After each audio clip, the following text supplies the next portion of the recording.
Alright, what's up, You guys? can keep going the graphic. Fall There's just so here, and today we got T1 versus GenG knockout stage. Gonna be pausing and unpausing shortly because, of course, copyrighted music, yada yada yada. But exciting match today. I think T1 has lost 11 consecutive 11 consecutive matches against GenG since the last time T1 won. So it's a little crazy. But let's see if, maybe T1 can put up a fight. I'm hoping GenG a GenG BLG finals. I really am. I hope Chovy allegations, the Choky allegations stop. Honestly, if we see FF, G's voting FF, what the fuck.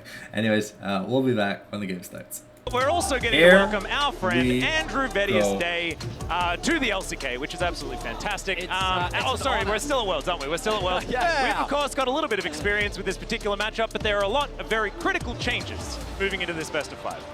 I mean, it's Worlds. It's Worlds. that really summarizes it. That's like 98% Okay, of the changes, yeah. I was like, wait, there were changes you didn't tell me about? Throwing us It's up like there, Atlas. they're subbing in Reckless for game 1. Emotional teaser, right? Oh, I God, mean, we were yeah. all getting choked up watching the. I mean, there's so much on the line. Under the banner of GenG, this is a barrier that this organization hasn't been able to cross, and now they face across T1, the reigning world champions. I mean, what an accomplishment it would be to beat them on what feels like T1's home ground here at Worlds. And I feel like this weird combination of relieved today, but also nervous, because no matter what happens in this matchup, we're going to have an incredible finals. Oh, we I think certainly are. the stories are just writing themselves for either team here. The main thing is, can we get a banger best of 5? And I think most signs are pointing to yes. And we're going to jump into the draft here to start this one off. And already, the things smaller are going pretty ban, similarly thank to what God. we were expecting, except for maybe the Nidalee first ban to come through here from T1 to deny that from Canyon. No surprises, T1 taking away the lessons here, and the real question is what happens to Yone? T1 is, I think, expecting GenG to ban it here. The smaller was their #1 answer that we saw them pull out. And generally, outside of that, under no circumstances have teams be allowed to get that Yone. And the Ashe is the other thing that's such an incredibly high priority. With that Kalista ban, it is important, but I think a trade of Yone and Ashe is going to be how we start this best of 5. And Zeus is going to say, well, I might play it, but it's probably nobody in the mid lane. That's the beauty of this pick for T1. It is a flex between top and mid. We'll see what T1 do with it later on as the Skarner looking to be the priority for Canyon. We'll see if they look to pair that alongside the Ashe, which you already mentioned, Atlas. The Rumble is something else to take into consideration. Yone plus Rumble is such a terrifying combo, and there are so many junglers that can help facilitate it as well. Sejuani is one that potentially comes to mind to really enable that mid lane matchup as the Skarner locked in for Canyon. And Canyon, obviously, we'd all love to see him on carries, but Skarner, definitely the strongest jungler currently on the patch, with the exception of that Nidalee that was banned away early on. Now, GenG knew 100% that this Yone was going to get picked up. We've seen teams do this, particularly in best of 5 in the first game, give it up. What is their answer going to be? I was actually expecting the Ashe to get picked up early on because it has been such an insane bio pick. It doesn't look like that's going to be the case, so T1 getting Yone and Ashe right here on blue side. I'm actually very surprised because T1 had Sejuani Rumble just straight up and available for them. That top side has been so incredibly strong and it fits their playstyle so incredibly well. But what this does is it hides where that Yone is going. It opens up the board and gives this bottom lane a whole lot of power. Is it the Blitzcrank to come out here? So. Because if they don't pick it here, I do think it's going to get taken away. Is Chovy going to get his hands on the Silas here? They're going for a bruiser topside on the side of GenG, looking to get down and dirty and look to try and scrap against T1. We saw a similar composition from T1 against Top Esports in their first game, where they were able to find great success, the key difference being a Renekton coming through from the side of Keen. Now we turn our attention to that jungle role. GenG, what are they going to ban away? The Sejuani, we already talked extensively about it as an option. Yeah. That's going to be the first one removed. do they want to consider AP threats? The Blitzcrank also discussing that. Lahen's very well known for his Blitzcrank. They're not going to allow him to have that one. Now you kind of move into uncharted territory. Do you also consider Rakan something worth taking away? Yeah, I think Rakan's a really important one. Do they just ban the Rumble because it's still very, very strong, opens the doors for a lot more 80 heavy compositions as well? Certainly a lot of things on GenG's mind is what they could be taking away here. The benefit here for GenG is that they will know where this Yone is going before they lock in their final pick. So we'll see, gives them a little bit more leeway. I imagine Pace is going to be picking up an 80 carry here on R4. As the Rumble does get taken away, GenG also still saying we don't know where this Yone is going. We haven't seen it for Zeus in the top lane in a while, but given his history, wouldn't be no surprise. The Ezreal going to get taken away. Extremely self-sufficient pick. That is very hard to punish, and I think the range, so you don't have to interact too much with that Ashe lane, quite big as well. What is Pace going to lock in here to go with this Bruiser style? Because it's really hard to find something that can play into the Ashe Renata, and might be a lane swap on the cards. Well, I was going to say my instincts are something along the lines of Kai'Sa, but Pace no stranger to the Ziggs. It looks like that's going to be the direction, the safe wave clear. And I mean, you look at this top side from GenG, wave clear is definitely something that they're lacking, but I feel like Ziggs can be very self-sufficient, especially if Lahans wants to play and engage support. And I think that it complements the composition nicely. T1 now considering what they're going to put in the jungle. A lot of different considerations. A lot of potential options being flicked through by Gumayusi, teasing the crowd a little bit, but it is Ona. We're at Worlds, and his buy is going to be the option.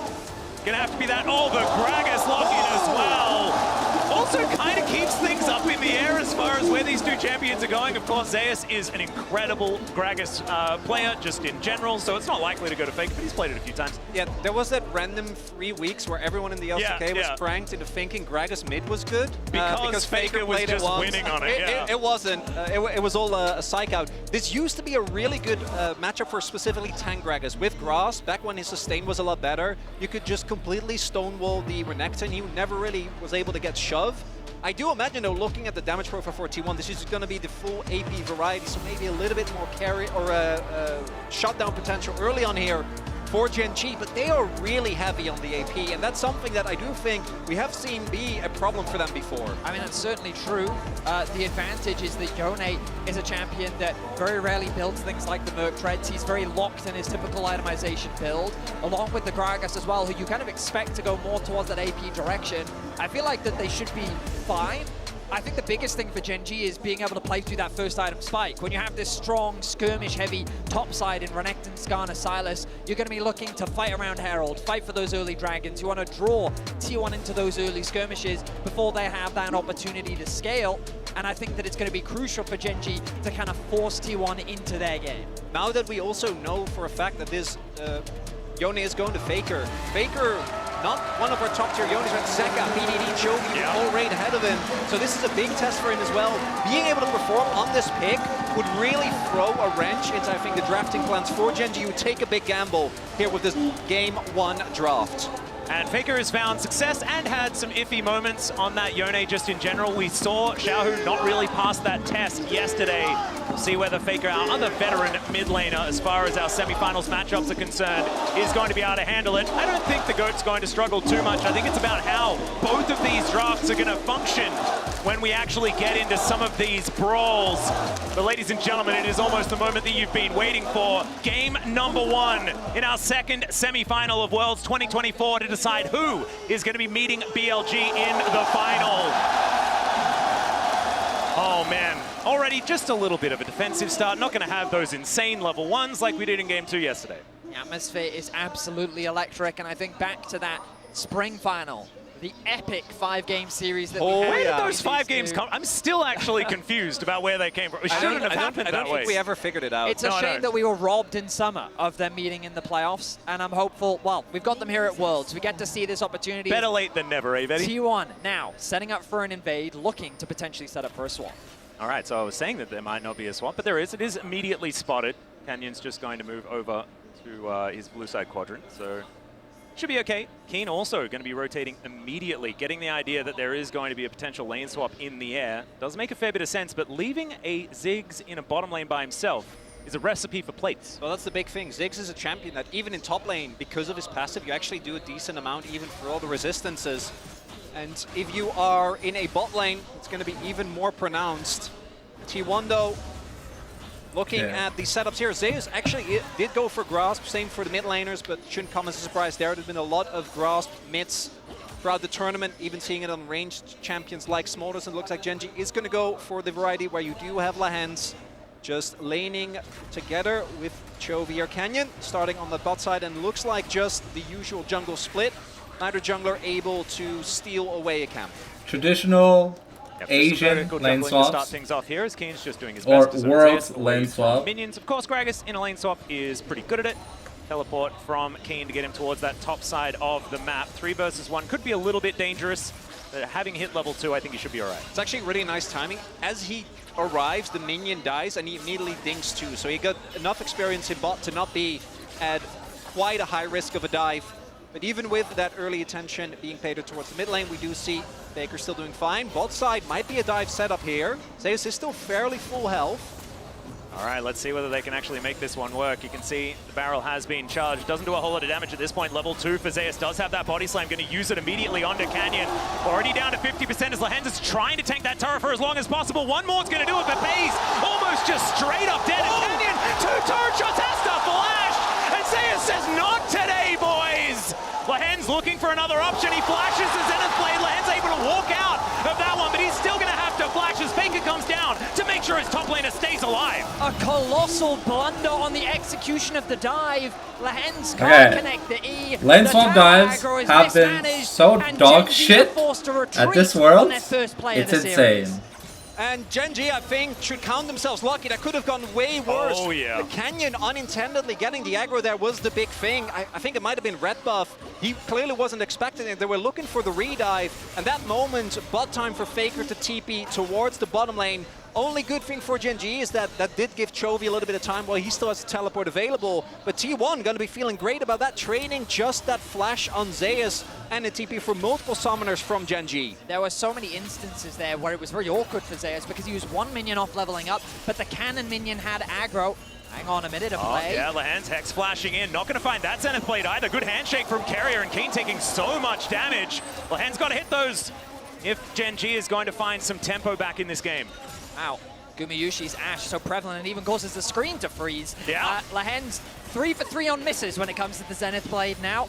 He needs to be able to connect those if he wants to lane set up swap dives dives have been all feels like coming through here for... from the side of GenG early on. I mean, it's been like, what? Known as a joker, since but has players? had some moments. I don't know, it's like maybe like 10 to 32 or something like that. Like the amount of failed dives are just like... But then also often cited as the reason why they struggled so much in the actual finals. I do want to note the fact that GenG has triple teleport bailed them out a little bit because they were able to still catch that top wave. Even with Keen being bullied out of that lane, Chovy could TP top, and Keen has now made his way to the mid lane. Oh, that's very cute. Canyon being able to dodge the Hawk shot there as Chovy rotating back down, spotted on this control ward as Carrier taking some chain lash damage. Chovy should be able to get out of here just fine, no worries. Should be able to dodge some moves, and Faker with his Unbound Soul just going to be able to try and push this wave in. Of course, the luxury of being able to teleport to the top lane is purely because Faker had to use his to get down towards the bottom side, but good handshake going to come in here. Could this be first blood against Chovy? That would be such devastating news for GenG. T1 already with a lot of control, 600 gold in the lead, and Faker is really having a good time in this lane despite having to vacate early. I mean, this matchup is quite favored for the Yone early on just because of how restrained Silas is as a champion around cooldowns. Oh, scared me. I thought Lahens was going in. Who could just keep spamming that Q. The CS advantage, you rightly said, though, coming from the fact that early TP came through. And Chovy, he's going to be forced back to base very soon. He doesn't want to miss this wave. They're level 6. Faker threatening the potential ult there to try and zone Chovy away from that farm, but he will be able to get the can. Yeah, level 6 gained as well. Yeah, and with Keen being pulled around the map, we see that he's actually, even with the fact that he was able to catch that middle wave, he has had to really pay. Whereas Zeus, because he absorbed that early dive, has just been able to catch multiple waves, and I think T1 as a team always look their best when they get to play this aggressive, when the lanes are pushing and they are the ones dictating. As we see the grubs now being started up as well, would be a really big boom, particularly for Faker that wants to use that pressure. So we're probably gonna have a 3 for 3 trade on grubs. Trade I do think an early Drake for GenG is great because obviously looking at their composition, What Drake is it anyways? Renekton is going to lose a lot of value as the Is game that a goes on, Hex? but Silas and Ziggs most certainly will not. Yep. And, ooh, Cask. Very close to being able to steal that one away. I do like an opportunistic barrel being thrown in as now. Potential dive towards the top side of the map. Lehens with that Eclipse is trying to tank things up. Doesn't really do a whole lot of work. That is another miss on the Zenith Blade, but also, like you say, minions are all going to die, so they should be okay at least for another crack. Like, not Eyes on a potential getting cross-map as a both lot of mid lane laners for made their him. way up towards top. Nice follow there from Chovy. Losing a little bit in terms The of important thing to experience, notice but is ready normally for the in the potential Silas play happening on the top side of the matchups, map. Silas Roots now tends to through fall the behind on CS securing because his he's like first looking two for items of the plays and game, stuff. We're in a very timid early game. Crucially though, we talked about those first item spikes for GenG. Their biggest strength in the early game is the fact that they have Silas, Skarner, Renekton on the top side that I think want to try and leverage this skirmishing power in the early game to try and force these objectives. And as you rightly said, Dragons are going to be a great way to try and force that. Get yourself the second, and then you'll be ready to force a fight around the third, maybe even look to contest the next grubs. Yeah, and I think that I kind of want to draw out a little bit and have a conversation about what these compositions are trying to do, as another Hawkshot is going to spot Canyon here this time around. It's so unfair Because I'm looking at sometimes GenG to and play I'm against thinking, Ashe. there is a lot of magic damage here, but also it's solo AD Renekton. So if you're not building armor, then maybe the Crocodile just eats you. Which could become a problem if Keen gets accelerated, and I think that is what's so incredibly important about what you say, playing through that top side, getting those skirmishes. Starbreaker, but Because I right now, would we like haven't had a Black first look Cleaver just yet. first. And I think that GenG probably hoping that some of that starts a little bit sooner rather than later in their favor.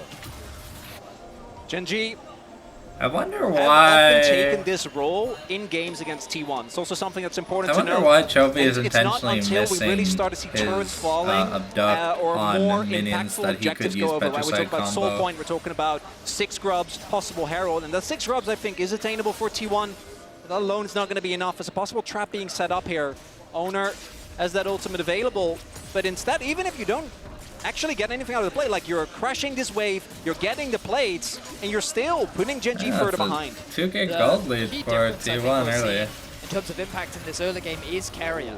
Carrier is really making his presence felt in the mid lane, and remember, Chovy had a CS advantage because of Faker's TP towards the bot side of the map. So Carrier has spent like at least 2 to maybe even 3 minutes of this game just hovering around mid, making it awkward for Chovy to base at the right time, keeping him to stay for that extra minion wave, helping Faker chip away at his HP. And you look at that CS, I look think at they that gotta gold slowly rotate up shifting for back in drops Faker's in a way. minute. You can see They 3 can't plates afford to secured in give the mid that lane. up. Maybe they Meanwhile, can push like a Lehens has wave just or been two, shadowing but his AD carry, shadowing they're Paze, rotating just making Guma sure that yes, he and can get that Zayas, experience, because but Zayas he's is even going to have behind teleport Carrier when because it we're going comes to be to at the 10 minute XP. mark, so it's With going to the be an grubs unleashed spawning in a teleport minute's needed time, for the desperately teleport, so he they're needs to get moving that level Zayas 6 to have bottom that and ultimate available. they're putting And Guma I in the wonder mid if lane. GenG's actually eager to try and force a fight as the grub's now spawning soon. And it's the opportunity cost for the 2 plays that they tried to go for. The dive was a failure, and then the topside play we tried to set up for Keen, trying to punish this pushing power of the Ashe and Granada, also not really working out. Gotta make his way. There's only 40 seconds left. And they're recalling the Young though. When it comes to No. catching these waves. And I do agree, I think GenG, if they are denied Okay, so good fight, Blinky's not going to be picked it's up, gonna but at be least very they tough. moved to GenG mid lane. They're moving Silas down again, I bot think been as in this position Silas is a before, really but good I really wanna answer highlight- into Gragas. we say that often, but if you Yeah. look at their gold stats in the As- LCK, they weren't getting a lot of kills, They- but the amount they- of gold they they need to generated deny early some grubs. was actually Okay, they're insane. Like, rotating they were Young. sitting on, I think it was on average like a 1.5k gold lead, and obviously it Where's was a Young matter that was going? Okay, technical he perfection just for them. wanted to buy. But it isn't like they were getting into fights without Yeah, they anything teleported to Faker. grasp onto. In this game, feels like they- that are might they be the giving case. up- The grubs are going to get started Are up. they You see giving up 6 GenG grubs? is looking to contest. Level 6 has been hit on Lehens. Yeah. Is that enough? 4 grubs are definitely going to go to wave T1 here. Yeah, it's at least 4, but I think it's The vision. almost guaranteed to be 6. So 5 are going to be going down here at least. Here for T1, no vision up and available at all as Paze can throw a Mega Inferno Bomb if he would like to, but looks like T1 are just going to cut their losses. 5 grubs is pretty good. Canyon going to be able to grab this 6th, potentially. Owner a little bit far away as now could just be a team fight in. Paze doesn't actually get over the wall with that satchel. Could be an important start to this fight as Chovy's teleported in. That's going to be the grub going down, but can they win the fight? Impale comes in, kept into the sweet spot, but the barrel is so good. Still, it's going to be Chovy picking up first blood against Owner, and T1 just not. Okay, that was T1, fantastic. They could have just taken the 5 grubs and left it at that, especially T1 with really the teleport greeted coming there. in from Chovy, but instead they look for the 5v5 and GenG punch back. Yeah, I'm surprised that T1 chose to take that, because the thing we've been talking about, right? Renekton in this early game is just, he's just so strong. Okay, so Ultimate Pace alone is enough has to be so Blicky durable, a lot of here. I'm damage. pretty sure it's and you can see Blicky how the over engage is a Seth. little disconnected here from T1. It's going to be Ona diving onto the back line, attempting to steal the grub. Chovy on the side, look at Pace's positioning. Perfectly safe, nice angle. Yeah, the impale into super, into the mega inferno bomb looks good. with the front line dissipates. the magic T1 is immediately chains forced to or disengage. whatever. Yeah, it was a It's dominant really good that they and he let was kind of okay with just slicing and dicing his Chovy way get around. the kill, So 'cause now even though it he's looked almost amazing, got it didn't rocket quite belt. work out there. So T1, Young should they lose be first able- blood, but they still have a lot of tempo around this map. Unless Chovy has something to say about it after he does crash this wave towards the top side. 5 grubs, certainly going to be valuable as the game goes on though, and T1 are looking to also even out the dragon count. And the kill going to Chovy is a big deal. This Silas, we've seen how hard this champion can snowball when he does get a lead. He's able to very consistently force plays with his catch potential. And it's also something that the Chovy that we saw domestically, I think we've only seen in one game this Worlds, and it was that Game 5 Smolder game. Because his laning stats haven't really been comparable to what we have seen domestically as a trade for turrets. Well, it's going to be 5 grubs, so T1 do have a fair bit, but GenG, I think they're going to be able to cut this one down. Gumushi also in trouble there as a solar flare does get cleansed. Nice. Gumushi going to be able to make his way out. I believe that was GenG worth. taking it first. Yeah. And so despite the grubs, they're still able to get there with the slight lead they had as far as the turret health. And So a you bit gotta of make extra sure gold they going don't over lose to that GenG, and that's T2. going to very They're not close to okay. even things out here between the two squads. I mean, what we couldn't really ask for more, could we? Dead even game, 13 minutes Maybe a few in. more kills, still just as even. They're coming. Remember, it's okay, game okay. 1 of a best of 5. You don't. We have the entree. You know, we're just starting I'm sorry, off. just a little bit of patience. I know. It's going to be important to pay attention I to just wanna- Gumushi I agree with you. and The main Pace's is on its death. way. I think what was smart there from GenG, Because normally when I mean, T1 wins, they had to reset Guma's after the having grubs. like The a problem is the really dragon good was game. spawning relatively soon, so T1 already back out onto the map in a position to secure Yeah, that. GenG Ash in leveraged an the fact that awkward they had that spot time where advantage to against the secure that mage, first tower. he doesn't So have ultimately, that good even weight trade. The only there. problem for GenG is T1 can kind of sack the next dragon if they want to without much of a problem, and they can continue to scale up. Blade of the Ruin King is very close to being completed for Faker, and that is such a massive item spike for T1. Okay, looks like we're looking for a kerfuffle on the top lane.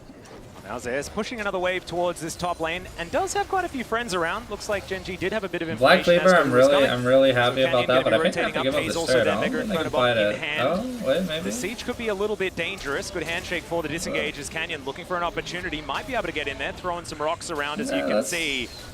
Not going to go for any stuns or anything like that just yet. T1 are just going to be allowed to back away. the Crucially, look at Herald. Faker going back to base. He should have enough money for Blade of the Ruin King. This means that T1 are saying, we don't want to fight yet. It's not worth it. They're not going to overstay their welcome. The TP Kraken as well. The question is this TP going to be up in time to contest? The pings are coming down from T1. They have the Ash Arrow available to try and stall. T1 are saying they do want to fight this.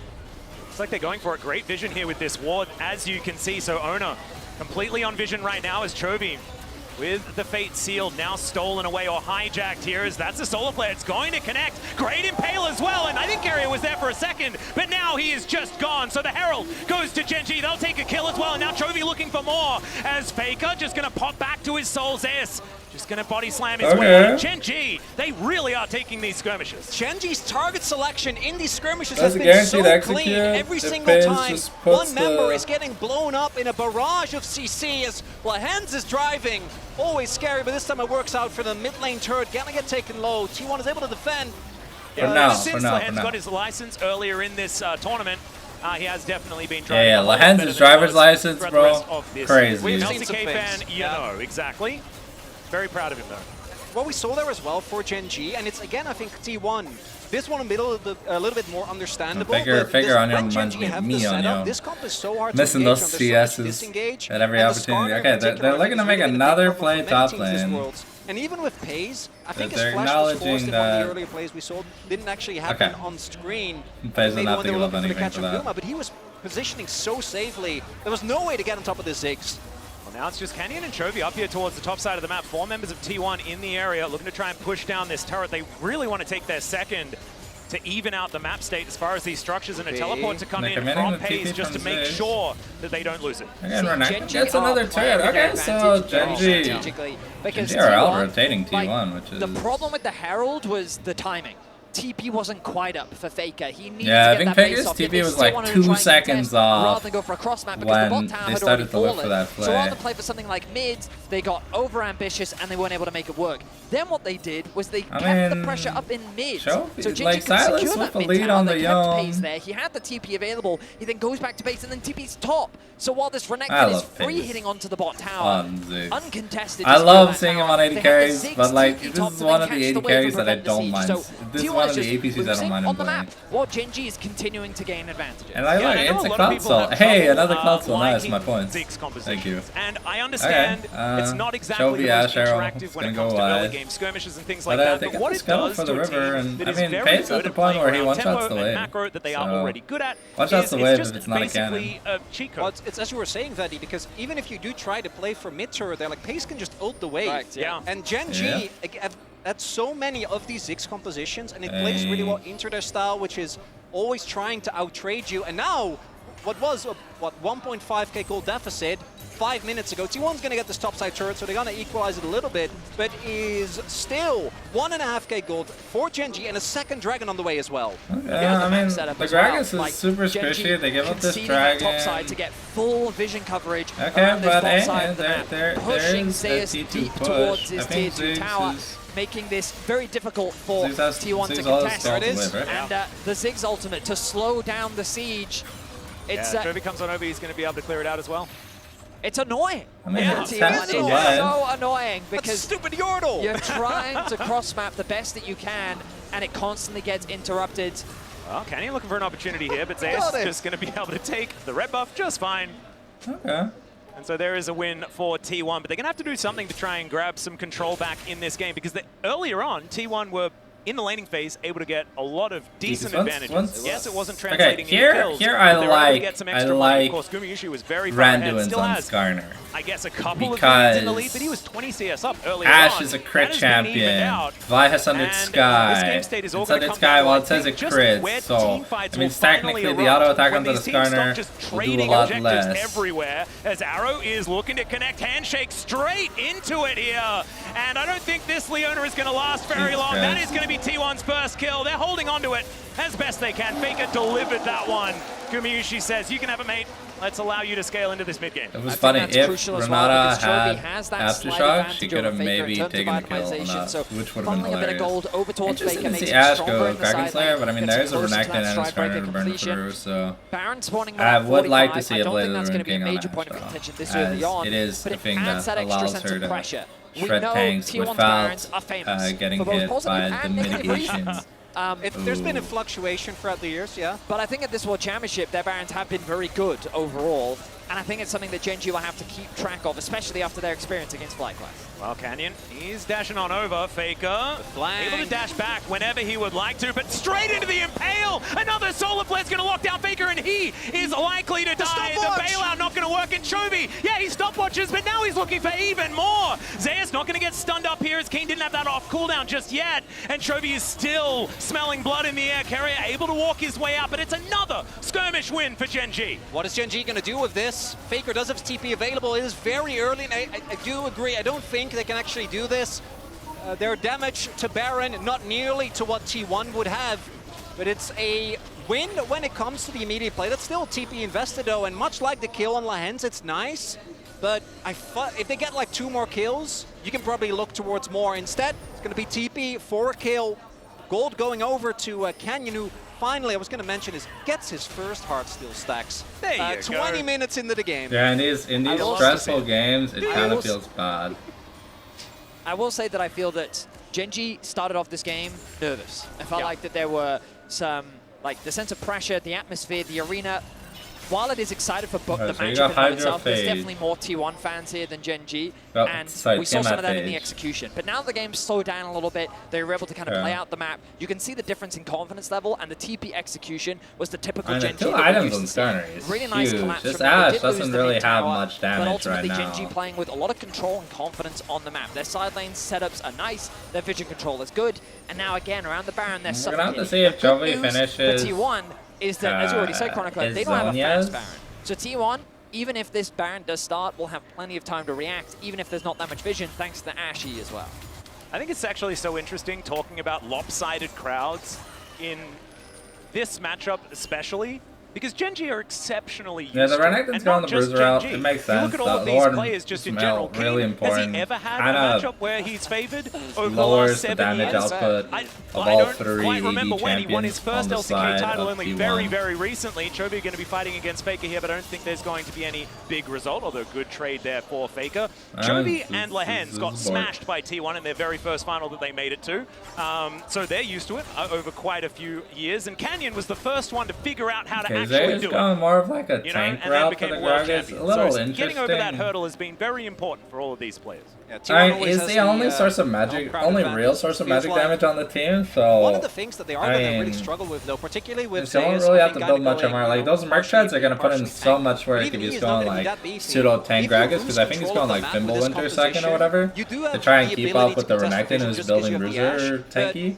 face checking is actually really hard, and many of the plays that we've seen thus I'm far interested to have just seeing been how GenG much money finding whoever is Chovy closest and has. blowing them up with the CC, as this rivalry goes a while back. It certainly does. It's the dawn of League of Legends as we know it. Because you got to remember that GenG, even acquiring all of the accomplishments of the former Samsung roster, right? Like, this goes way back.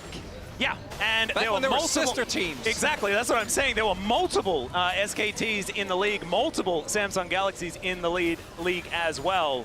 Although not necessarily Samsung Galaxy, because it was white back then okay, as well. Atlas, But I we think understand. we understand Focus finish the for the rest. I just wanted Ziggs to is make sure I understood the interesting. semantics, in case Because someone gets he's probably And not ultimately going to what we're building be up to, and the reason why focused we're in focusing team on all these fights. things is because Probably that looks main like they're course just dish trying to is get arriving Cloud soon. Soul Point The at this third, well, the point. fourth dragon of the game is going to be starting off. I ordered a banger team fight. Oh, and okay. I'm waiting for it to be delivered. about a T1 the Baron T1 instead? Baron, like, so smart. They see that the dragon is being started off. The Ziggs ultimate is always there. They know this has started. Let's see how GenG handle this cross-map pressure.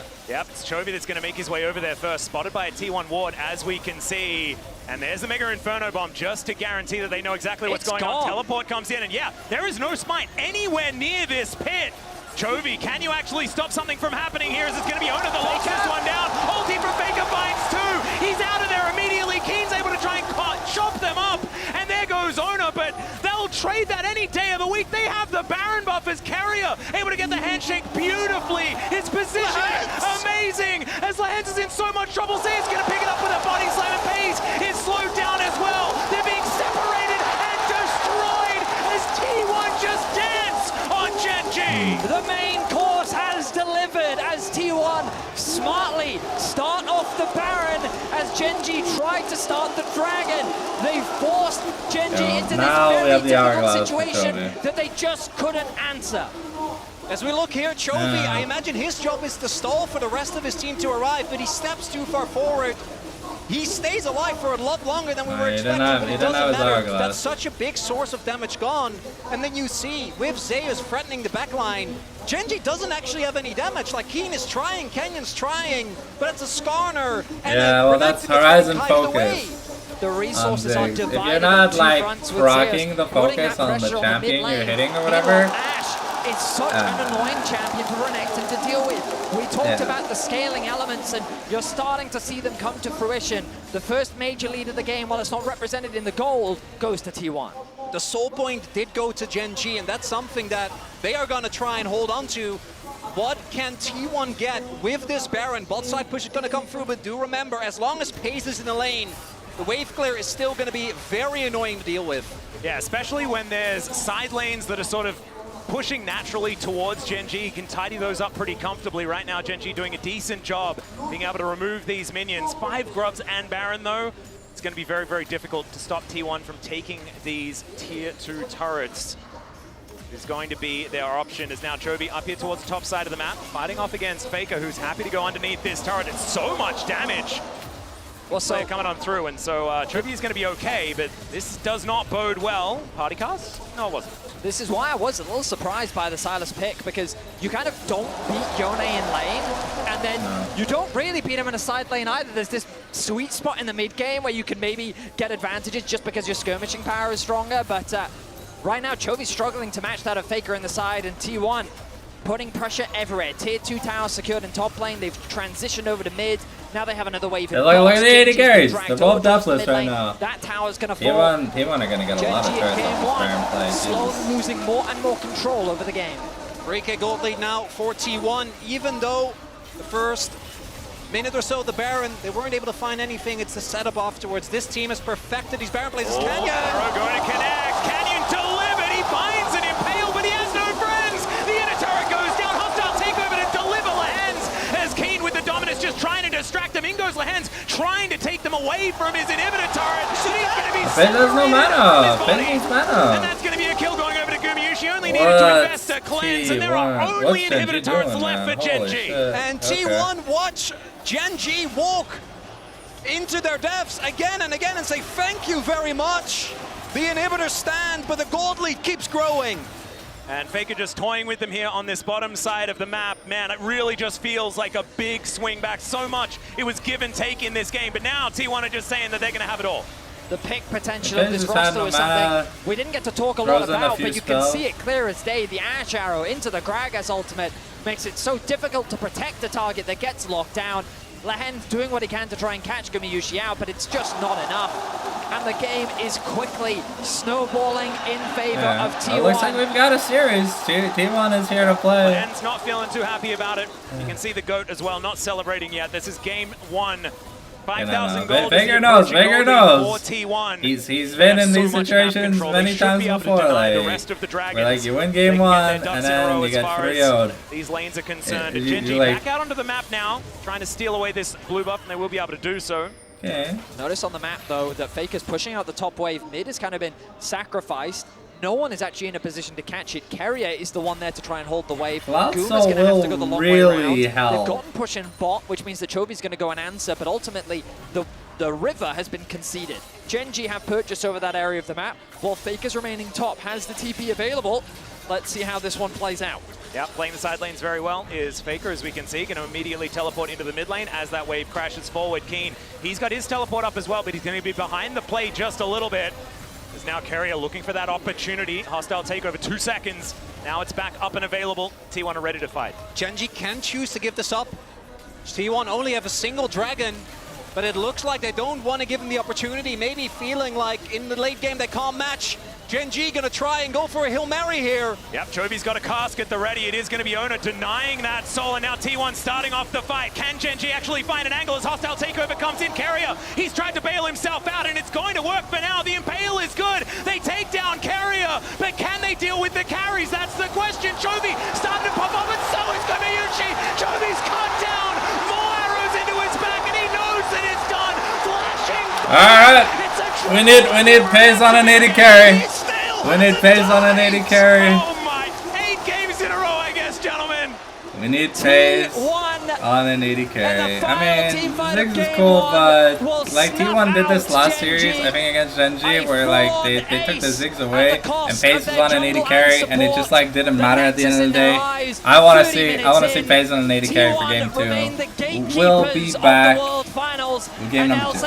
Monster in the Alright. early stage, Here constantly roaming towards Faker, we leaving Gumayushi by himself, go. getting that early control, and Lehens needs to control him. Lehens did not do a good job in the early stages, and now coming into game number 2, he needs to step up big time. He wasn't good in the last series, and now again is struggling against Carrier. I love it that you give this directive, that you call him out. I mean, it's true because, you know, this is only a game 1 in a best of 5, but every game counts for a reason. You're going in now with more information for T1. You can be happy with what you showed. GenG's going to be on the blue side, and it's a chink in the armor already. And the question is, can you now fight back and make sure that they don't get you to your knees? So exciting. What an exciting start to this series. I mean, an explosive big Baron. We saw, like we say, some stumbles in the very beginning of the game. But game number 2, we'll see the adjustments as they swap sides. We need to Atlas, see will Gumayusi finally die in this game too? Chovy I on, think so. like, I mean, I haven't seen anything either. that's going to prove Well, we need that's to gonna see happen, Pays so, on an you 80 know, carry, maybe because he'll just cruise that's through how this one Pays as is well. winning. We'll see whether the Nexus dies, but I think that's going to go down before Guma does. Yeah, Atlas is a fan, famously, of small sample sizes, but this we're getting up there. Okay, it's 8 games This is in a row becoming now. a medium sample size. You know, this is getting real over here right now. So we'll just have to see. I think if T1 are going to win, it is going to be one of those games where they should be able to roll over. But I think that there's going to be a lot of adaptation moving into this Champ Select, brought to you by Omen and All right, Overx. here we go. As already, GenG once again banning away the Xayah here, this time on the blue side. And this should give us a really good indication of how this series is going to look like, because in game 1, I don't wanna GenG see another were on red Ziggs, side, please. and took I a don't lot wanna of see risks. another If Ziggs. T1 is able to get a 2-0 lead, breaking them on red side as well, it's going to be so much harder to fight back. Going to have to be a really big pivot, as the Smolder, even with the Yone not being in the game, is taken away. Now, I do think that Gumayusi's pool at this World Championship is pretty much those 80 carries on your screen. Now, admittedly, I we've didn't seen think him play this corner Caitlyn, was we've seen him bad, play but Draven, I feel Ezreal like and Kai'Sa, the usual de facto go-to meta That was 80 pretty carries that we're long, seeing but often. the are Leona not his priority. also, like, question then with a becomes, where does Ziggs, I don't know, I feel like Ral could have because we been saw how better. effective it was for Pays and his But ability yeah, to slow here down the we're game. But just is gonna that lock something that in, T1 wanna more try than and likely prioritize? just And if locking they in do, Skarner what do to they give then put mid lane away. to complement? I mean, Owner gets I was his gonna say, vibe, this but Skarner pick I does really seem to don't know make a why bit of we're sense banning based on how much Xayah of all Kenyon has wanted champions. to play it. Because, The amount of like, success, you know, though, Owner isn't wants to play Vi necessarily into giving this, us a lot of joy. and But what's the other option? It's now Caitlyn and Kindred. Caitlyn, right. All right. Excuse me? There we go. There are some I 80 mean, it's carries. Gumayusi. Well, I mean, of course, Okay. he's going to pick a lane-dominant 80 carry. And the lane swap meta, I debate how effective it is. But the biggest surprise to me is the Kindred coming out from Owner as an answer into the Skarner. That's some. Hey, I mean, it shades makes of sense because 2022 Skarner that kind I'm of seeing doesn't here do with anything DK till he has and an item, Kindred. and even when he does, he kind of doesn't. Do note, Nidalee this time around Okay, was King's not Jacks, banned. okay. And that is something that Canyon, we saw even in the series against FlyQuest, has very Wow. Whoa. heavily So we're relied saving upon. Pays' pick for second GenG, the rotation? Jax, obviously a good Interesting. So we're adaptation, giving but both Renekton counterpick didn't the really hit Faker, last time around. and He's available this time as also well. very we're giving good to counterpick the Exactly. Faker, But Zeus, the Ari thus far and hasn't really Carrier. sparked a lot of confidence. Faker Okay, so can here score I for think- the I Silas, think and you know pick it's mid or supposed to top. counterpick, but that's not really how the games Oh. have played out thus far here Okay. at Worlds. But if they wanted Gragas again, they had to take it right there. Gragas, decent matchup into the Jax, and if you have the Kindred, you kind of want to get things that are bad guys off your Lamb's Respite to get the most value, so that could have been another great pickup, but it's going to be the Braum instead. That is going So to what, be do just you- the do you- power lane here you for just both Gumayusi and ban, Carrier, but they're going to need some engage like, from somewhere. I mean, so Nar, the Lulu ban caught me off guard a Asante little bit, here? but the logic is mainly Lulu's very Or good at you draw, ban, like, and Nar has the Gragas? realistic possibility of You Pays. leave the We've Asante already seen open. I Twitch, don't think not it's that I'm gonna be that expecting big Twitch of in a this problem. draft, but a potential hyper carry to pair up alongside of Lulu banning the could be an Galio. effective answer. Okay. So that's going to be taken away. The Galio going to be banned away. The idea between a Are we potential banning Camille plus Galio plus Kindred Or, combo coming no, out from banning T1. Lulu Bit of an old school, but Renata. definitely a classic. That respect, Interesting. along with the Renata now taken away by T1. Yeah, gives them some Okay. engage options as well. So trying to take those off the board as much I mean, as possible. cast As the there is hands, the Renata ban just as well from T1's side. Pick Rel? Of course, another option that's pretty good into the Braum. Saw it as well in the BLG series, obviously in that game 4, Hanwha versus BLG. A lot of shenanigans happening with that I'll have to see Galio. what GenG The bans Gragas, I do here. agree with you, Atlas seems like a no-brainer, but that is not Yeah, going to get taken wow. away. That is good into Jax. Zeus just came off of a great game off of it, and it synergizes really well with that Kindred. Yeah. Maybe GenG has a plan into it or something like that, because you could imagine that they do have it pretty fresh in their mind that that is a likely pickup. The Maokai going to be a consideration, though. That could be Maokai the top. support Maokai top. option or a top option. We saw that from. No, it's not going to be support. I don't think Braum jungle is going to quite be happening here. Okay, I like the Bears here. Bree this week Yeah. saw it from yesterday. Yeah. I think it's a pretty good matchup into the Jax, in all honesty, and you get so tanky. I don't love Maokai as an engage, just because it's so slow. Okay, and I it's do very, like the Kai'Sa slow. more than I like the Bears. It, But it has is a And you bit go of what, a- you go Rel? slow Yes, as well. exactly, yes. I'm fascinated as to how they're going to round this draft out. You're expecting some sort of AP mage to come through. GenG kind of sticking to this idea of diving with Ari, Kai'Sa. Yeah. So do Do the you. Blitzcrank. Do it with my hands. Don't be I sorry. mean, No, I imagine it's going to be something like the Rel or the Leona. yeah. Rel makes a lot of Okay. sense. So Rel they're makes more sense than effectively Leona. playing full dive into Braum, Kindred, and Maokai, which They are. that does not sound great. If you are a GenG, and I got to give credit to T1, I think GenG thus far have been yeah, I very mean, predictable in how they have Kai'Sa, dropped and the Skarner, priorities that Dariel. they've used. We And did some say of these individual champions, we did they say just don't look that good. And Keen on Jax, that's the great. way But Silas Canyon built, on it just ends Skarner, up being Jovi's a Ari and bruiser Pace, Ari even going back to summer has better finals, access to wasn't resets really 'cause he able to have the naturally performance has that I a think dash. you ideally would be looking for. And then And you have his a ton of self-heal top is just T1. much I better, think the only but thing I that you mean, lack we is have to engage, see but Chovy counter here engage. playing Your ability proactively. to be, if you're first in an objective, to deny any area access is out of this world. We'll have to Also see kinda here if surprised they because protect when we see owners' 380 carry bans, stats. Like the marks? The direction that Guma's Because gonna that's go like is the quite really important predictable thing, in the a sense. Kindred getting And it to feels like 4 that they haven't marks really early. provided She a good gets like response to this Caitlyn. 125 I guess the extra idea is range that they or get their something. hands It's on the Jax to ensure insane. into She 80 goes carries from is good, like but I think 5 the something point to is 6 so something. potent in this Because I think it's like she goes from like 500 to You are 625 or something very like that. short So I don't know. range This draft into is very Braum, T1 focused. Kindred, I mean, it's T1 favored. I'm I fascinated. Like, ultimately, T1's engage is very low. I don't know. It's not the strongest. You're very reliant on Maokai, maybe Silas stealing a good ult. I mean, Yes, T1 Skarner have no good way ult to at the start of the engage. fight. but they have I so think much T1 have good cooked, and counter I like the engage. dish that they prepared. Plus, No, I they would agree. can. And I think that they can not having a lot of engage also only matters just if you lose the range battle.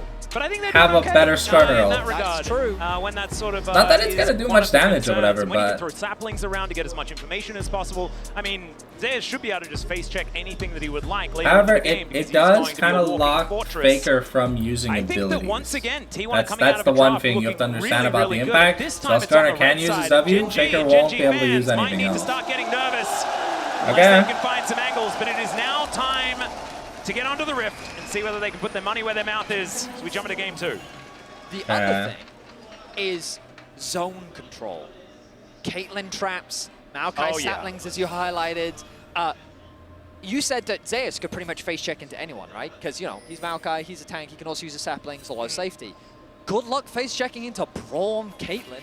Like, that is a horrifying thing to have to face check into. And the problem is that even if GenG is first on an objective, throw the Maokai ultimate, zone them off the objective. You then regain the space. Once you have the space, trap. Okay, so there's XP for now you've got to Faker, walk into us again. I think that the Guma, idea of playing and around Keria. objectives, I'm going to be fascinated to see how GenG navigate their way through that. I think flanks and vision control is going to be so important. Oh, Jovi's going to have to have the lane a swap. really good laning phase for starters. Did go, by the way, GenG loves the resolve tree, as we can see.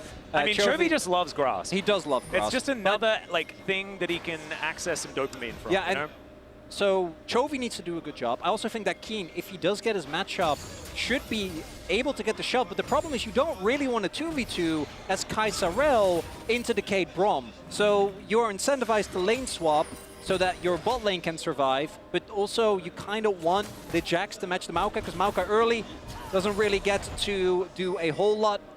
It looks like it is actually T1 that is going for the swap here initially, playing 2v2 mid. You'll notice that Guma was hovering around mid for quite a while, which means that he was quite late to the top wave.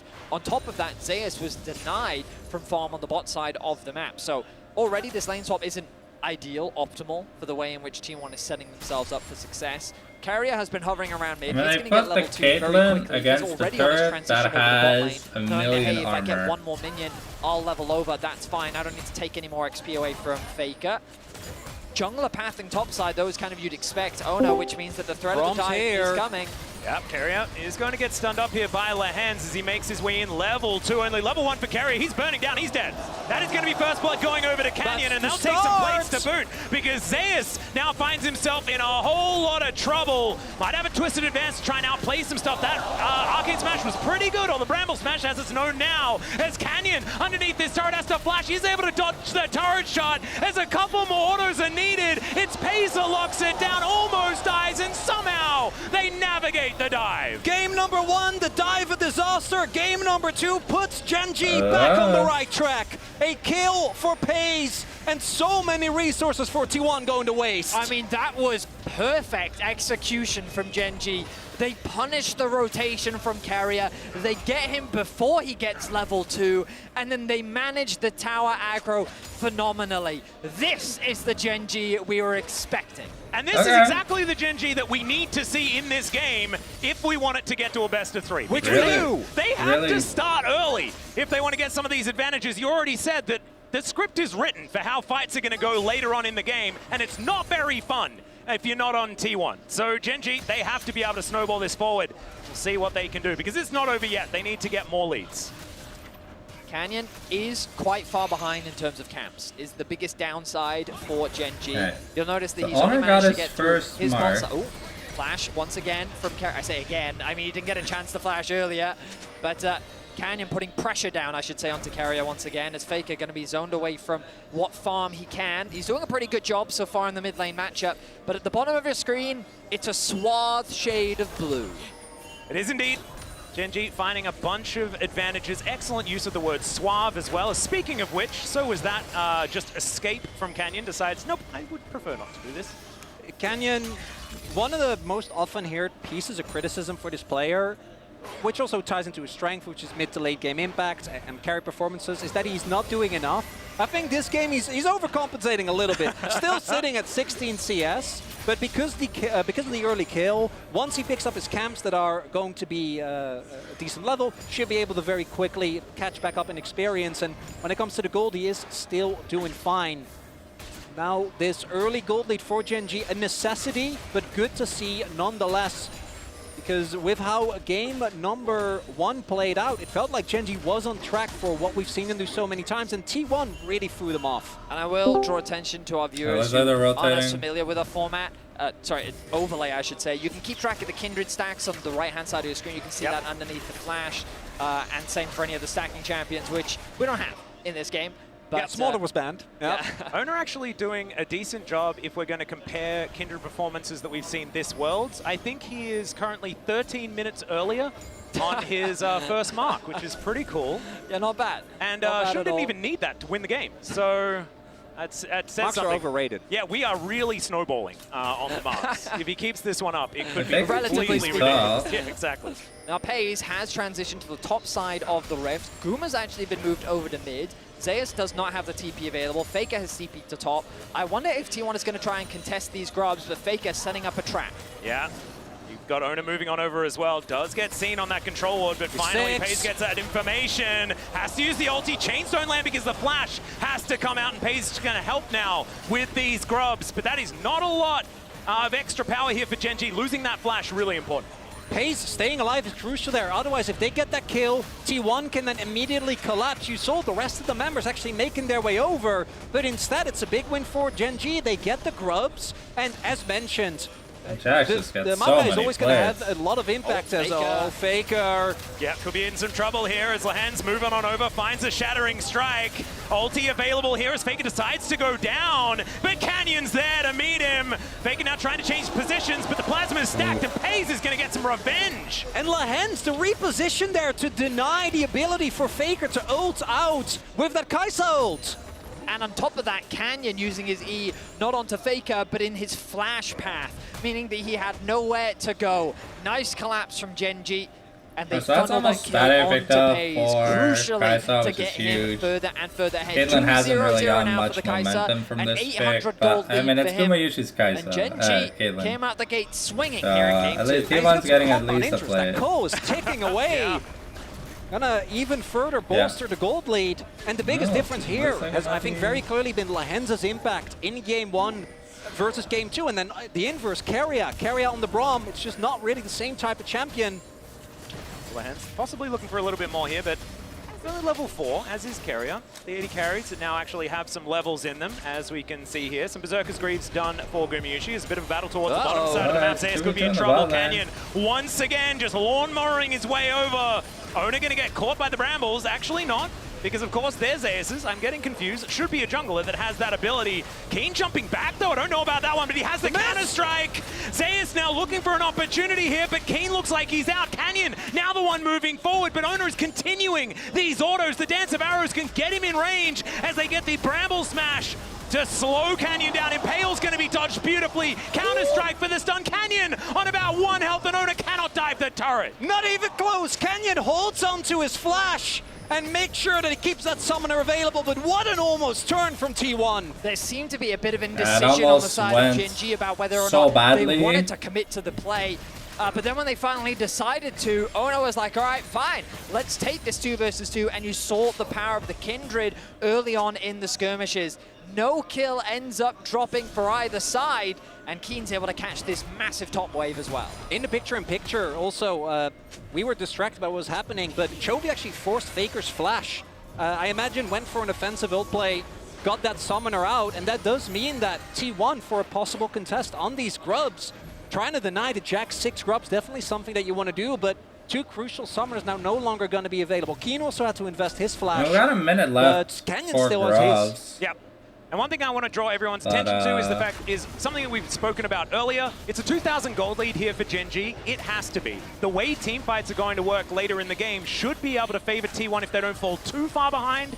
Right now, I think that GenG are on pace for trying to create a snowball, but they cannot stop. Like, this is about continuing to press this advantage as much as they possibly can. First Dragon certainly going to help out with that. Next one going to be an Infernal.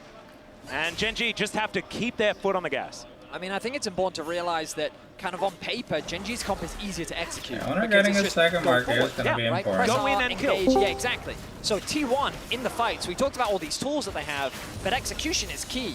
Patience, kiting backwards, leveraging your range, being able to sort of circumvent your way around all of the engage that GenG's going to have. So if they get a lead, it becomes even harder to do that, and it can look even more dominating when GenG is just forcing all of these plays. Yeah, the fact that being up 30 CS is kind of normal. Is something that could be worrying, because yes, there's a range advantage for T1, but that reposition from the Killer Instinct can really allow GenG, if Pays is really strong in this game, to just clean up any situation where they can get a foothold.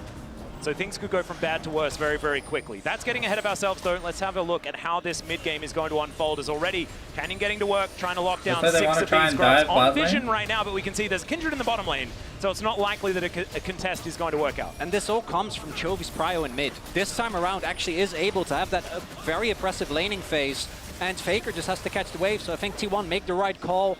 Don't try to fight that. Instead, try to look for the cross map. GenG with Pays and Lands arriving will be fine. I also want to highlight Owner now on 2 marks, found one on the Grump in top sides.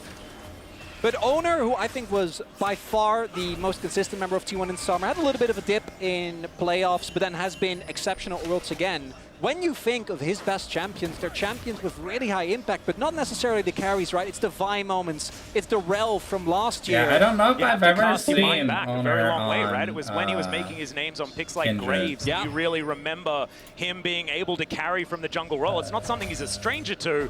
This is maybe something he's a bit rusty on. It's just not something, like it's not about whether or not Owner can do it, but it's about how T1 as a team functions and has over the last couple of years. I will say that when you look at this T1 draft, it definitely isn't typical T1. Like, seeing Zeus play a full-on tank is not something that we often get to see.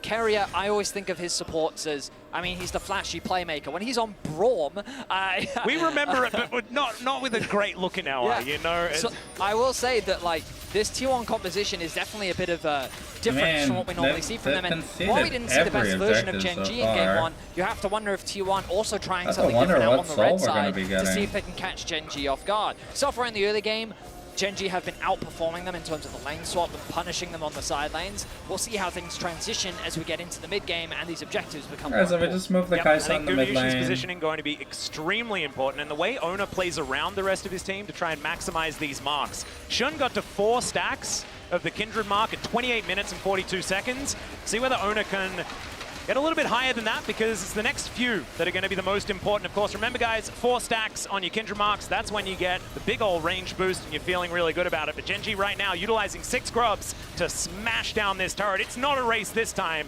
Yeah, T1 just didn't even really start. It's also the biggest boost, and it's the only one that's actually essential. You know, everything past that is nice, but yeah, particularly, oh, Lahens. Yeah, possible catch here on Carrier once again. He shows them the door, but Pei says, no, I'm not going to get caught by that one. One more auto attack, but there's the Lamb's Respite, and Owner is going to be able to save Carrier. He actually walks out so that he doesn't get tagged. I like the aggression there from GenG.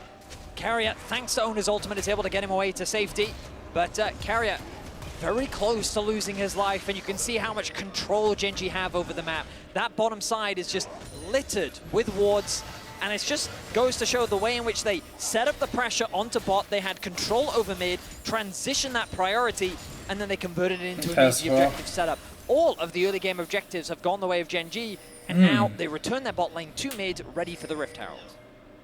Thing that I'm looking at is still just going to be Owner. Right, the 80 carries. Goes on. You can see he's got a gigantic still lead as far as deathless. farm is concerned, but it is still Canyon with these early GenG lost. with the amount of I think objectives that they've been able to lock FaZe down. died Does like have a slight once. gold advantage, but it is very, very slight. And Owner is a large proponent of where the damage is going to come from in this game from T1.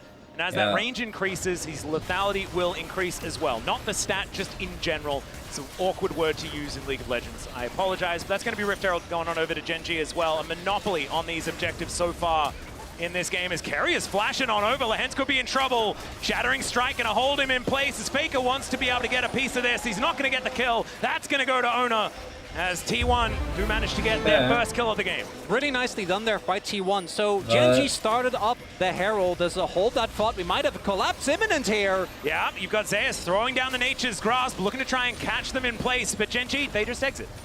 They just leave. The move to the left. I like the approach. Not too bothered there. Keen will get the turret though. But T1 there identified we can't really fight for the Herald. And Chovy was alone in bot lane. So they read the play. Lahens actually trying to cover for Chovy, but gets caught mid-rotation. It's going to be the Grubs and the Herald going over the GenG, but the second Dragon of the game. Oh, okay. He just wanders on in there. He'll flash away, so they at least get that. Faker also taking the outer turret on the bottom side, but that is so big. And now it's Hextech Soul this game. Owner didn't have Smite. And the only way that Canyon knew was because he saw the W from Pays go over the wall. He saw the HP. It didn't get smited, and so he's like, wait, I think there's an angle Something's here. fishy. Yeah, and so he just went for it. Beautiful play from Canyon. Great read from him. The Herald gets dropped in mid. And the player that we haven't talked about, but is getting monstrously scary, is Keen in the top lane. He secured a full tower on the top side, uncontested. He's almost got a 1k gold lead. That Trinity Force is on the horizon. And we talked about it in the draft, right? Into double AD carry, even into a Silas. This Jax is not really going to be afraid of anyone on the side lane. The Maokai is just going to do his best to hold him off. Yep, it's going to be about how well T1 just holds Keen at bay and tries to bide their time. But as the game stands right now, it is not looking good because this snowball is a-rolling. GenG are capitalizing, but it's only 2.5k, something like that as far as gold lead is concerned. 6 grubs and 2 dragons are what they get so is for it though, which is still very, very valuable, especially with the Soul being this Hextech.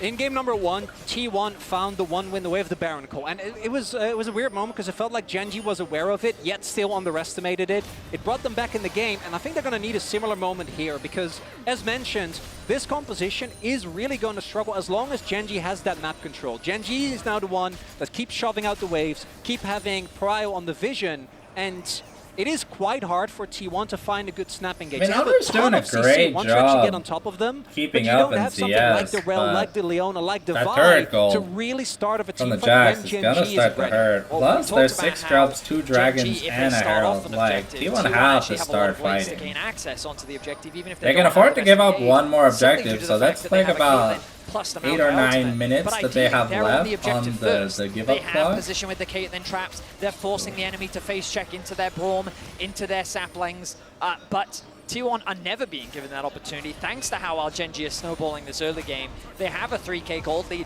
They're playing around their side lanes incredibly well. They've got a 4-1 setup right now. Faker's in top lane catching another wave. And GenG are just very methodically suffocating T1 out of the map. Yep, pulling them around, as you can see, moving over towards his inner turret in the mid lane. Ace in the hole does go down, fair bit of damage onto Lehens. Decent knock up there, but Carrier had to invest the ultimate just to get them away from this turret. It's just GenG trading up at this point in the game. The turret stands though. Main thing for T1 is to not lose too much of that map control. You see them still moving around as a 5-man unit. I mean, Owner has Maybe 3 looking marks. for some stragglers. Where's Looking Owner's at the item next finishes, mark? Do we though, know? because of the gold leads I don't think afforded it's to spawned GenG, yet. pays already on 2 items. And let's not forget this Kaisa.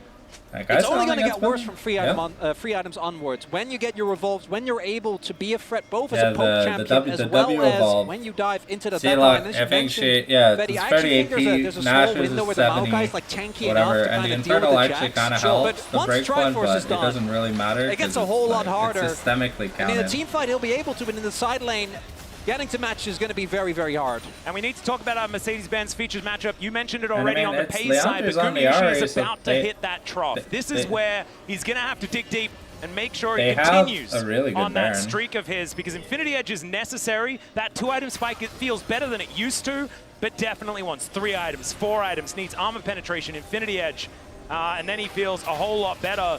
It doesn't get better all that soon here for T1 in this game. What you see though, T1 have been in this position before. They're trying to look for these small catches inside as Zeus could be in big trouble here. Yeah, it does have a sapling in position, actually a bit Has lazy. not enough damage. Yeah, not going to actually spot him. So yeah, Canyon versus Zeus would take a while. Yeah. To say the least. I mean, it'd be a hard steal stack. That's what's important. Here's it would be a hard steal stack at Setting least. up on the top side of the map, Vision is spotting them out completely. His owner is walking over wards right now, going to clear those out. Chovy respects the fact that he is on the weak side of the map as Lehens makes his way up towards the top side. But he Keen has- continues to push in the bot wave. is it going It for looks all like he's heading second, towards a Static or- second, which to me, that's kind of the break point for Jax when he's got the Trinity Force and the Starax. He just becomes this really difficult to kill I mean, it could be bruiser. Starax And I was or it actually could going be to say, Sunday Sky. if this was the Infinity Edge back for Gumayushi, then maybe there's an opportunity somewhere. He's not quite there, sitting on the pickaxe and the BF sword as the Baron is about to spawn. 10 seconds until that Dragon. Is good sidestep there from Lehens. It was just going to be some support. This is Team one on my GenG last dealing game with don't the fallout really have and a trauma of good last Baron. game. Look at the amount of vision control set up as they are heading towards this for a Dragon. This time around, no opportunity. And T1's Baron damage is so much worse. Last time, they had an incredibly quick Baron. This time, that's not really going to be the case. Yep. T1 not going to be able to get on that's over there. I think as soon as point. everyone saw that those timers were matched up, they were like, oh, T1's going to try for it. GenG, of course, saw as well, so they were able to stop that one from happening. Only investing About 5 the minutes limited left before the resources Hex to lock down Stack, so sole point for It's themselves, only continuing going to that spell the monopoly on end the of neutral T1 in this objectives. game And this 1. is Game 2. really looking good for GenG here in game number 2, which, if you're a fan of 5-game series, is pretty good. It's, I mean, if you're ever interested in getting into super high-level league, I both of really these teams showcase like through game 1 and game 2 the, how important the early game can I'm a be. big fan of the How Randuins effectively here you can because snowball Kindred from that can point, possibly depending build a on the crit strengths item, of your champions. 'Cause and both teams have throughout Caitlyn this series is demonstrated a an effective way of how to crit-focused play carry. through that strength and snowball effectively. It's been a beauty to watch. It is a low-kill game, but the Well, map control, Randuin's the against decisions that GenG have made, Kaisa, the Jax. tactical decisions and the execution kinda has useless. been near flawless. I think and it's Frozen resulted in Heart a is just 3K much gold better lead 20 against minutes them, to in. be fair. Many have credited one of GenG's current coaching staff for being one of the original reasons why Vision in League of Legends got changed for exactly these type of games. And if you think the map is lit up now, go back, watch some old VODs. I mean, Europe is very fond of when they nerf that. Okay, Yeah, let's have a conversation about control wards and how much they're bought and stuff like that. I think that's a good idea. And knowing T1, what they're going to look for now is a quote-unquote, oh no, someone's caught in the side lane, followed by an immediate fight and an immediate collapse. They have dispatched the It feels like we're watching Rogue when they were just feeling like they were in a position of power. incrementally The just problem is that losing the generally game. GenG The game only gets doesn't worse from really here bite. for T1. They just let you play it out. They keep need their to win patience. a fight or The a way they love skirmish to or play, whatever. particularly when they are know? looking great on their carries, like in this game. Crucially, T1's waiting for those spikes, and I believe Guma's about 200, about 100 gold off, so he needs another wave. He's waiting for that wave to be pushed in. The question is, can it? Well, he's going to get it in time because the next Dragon's in 3 minutes, and I feel like GenG is not the time to just sporadically force this Baron. Now, I mean, they could. It's a great window for them to do it, but Malignance is almost done for Chovy. I imagine he wants to get that finished before anything comes through. The Sun and Sky actually going to be the itemization from Keen, also something we've been seeing from him, and then it goes into the Zhonya's third, which is also a very effective tool. The Randuin's can be a little more interesting now. So a lot of damage for this Jax in a side lane. Does make him a little squishier. So. Like Jax isn't the damage dealer. Jax is going to do a lot of damage. Also, big murder AD carry build. Oh, yeah. Yes. And there is a couple of those. Yes. So it's got some options. It's also the role kind of changes, because in longer fights, if you can get the proc of the Sundered Sky on multiple people, it actually adds to your stimulus. You're saying that if he does get focused, with Sterex, you can get away from some really rough situations. Really going to have the same level of playmaking as the Randuin's now gone to Canyon. Going to get so much value out of that. Steel caps on him as well. And I can guarantee you, Faker is not really interested in trying to kill a Skarner. But for AD carries, it's going to be quite tough. I think Paze might be mega close to his Ashes. Does he have it yet? He does. Now Carrier going to have to flash to get out of the way of Canyon. I mean, Alright, so flash, not the most impactful moving thing. forward, because we know that Carrier loves to play engage Braum. We don't like looking at it necessarily, but without flash, he's definitely not going to be able to utilize it. So GenG, they have so much control of the tempo of this game. As Lahen's going to have to crash away from this one. T1 just attempting to bully them out of the river. Canyon moves on over and says no.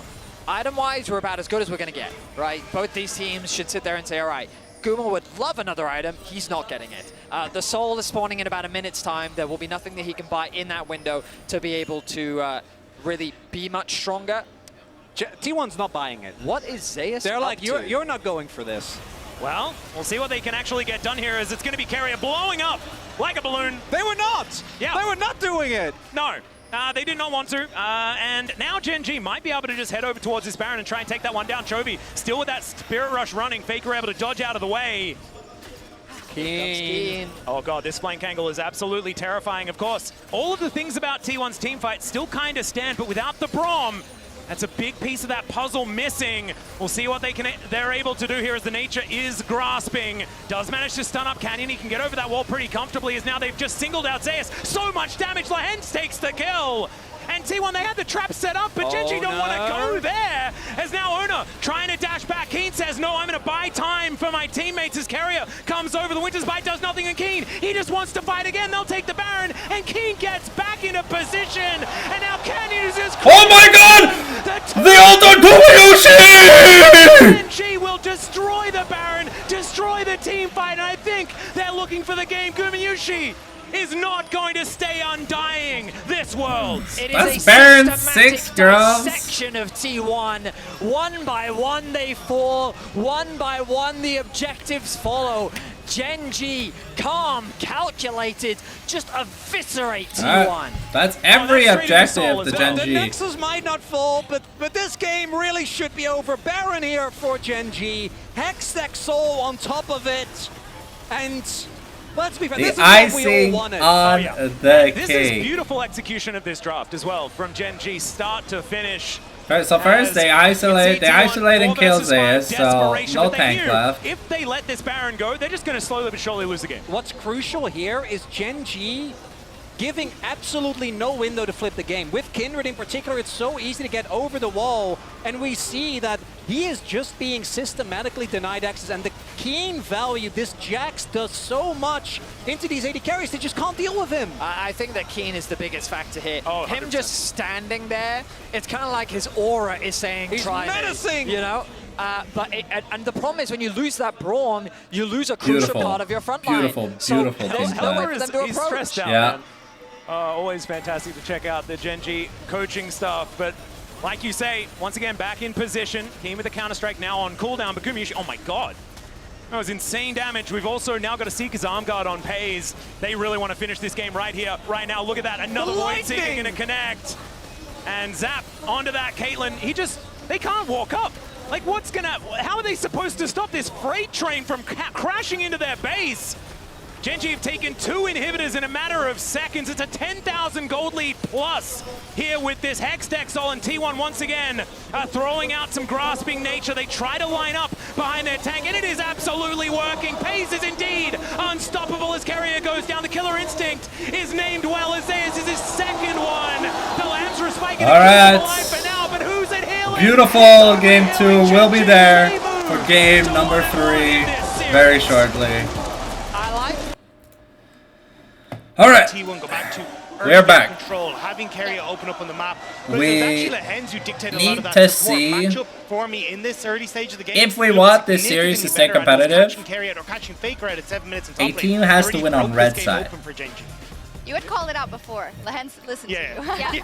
I don't think that, like, if the Xayah pick was literally just to say, we know you're going to pick Caitlyn, we're fine picking Kai'Sa into it because they're lane swapping, that's pretty smart, but other than that, I don't really understand game 3, so I'm the curious Xayah to ban. see if a changed ban strategy Because they affects what didn't T1 blind want to get pick the on that Kai'Sa side. anyways. And if they're going to continue to put a lot of effort into these, I don't want to see Silas into Young.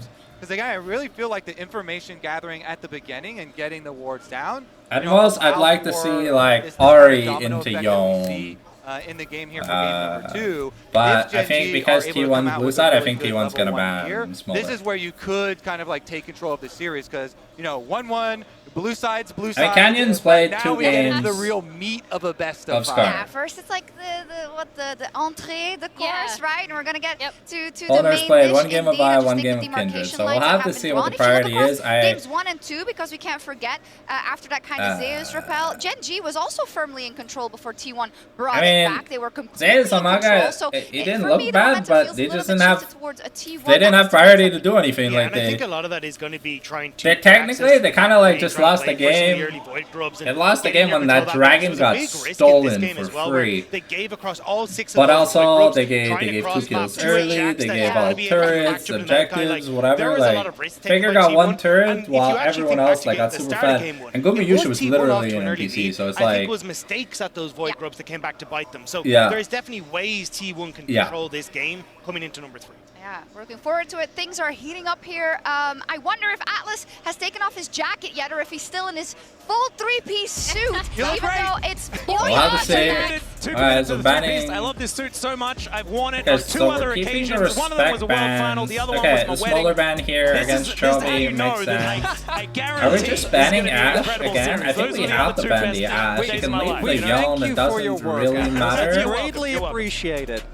As going into this game number 3 draw, Okay, I think, yeah, here no you just ban surprises. Ashe. Although that Yone ban I think you just ban the Ashe. coming out on the side of T1 Ah, here. ban Aurora Aurora. still going Okay, to get so taken out. probably, The Ashe yeah, still it's an up. Ashe first Skarner pick. still up as well. Jax available. Skarner Jax would be the kind of no-brainer 1-2 here for GenG. The BLG approach, as Yep. we like to call it, certainly a favorite for them in their semifinal. But Man, went pretty I don't well, see why not. you could say, for BLG. We'll see whether that is exactly Yeah. where GenG are going to go.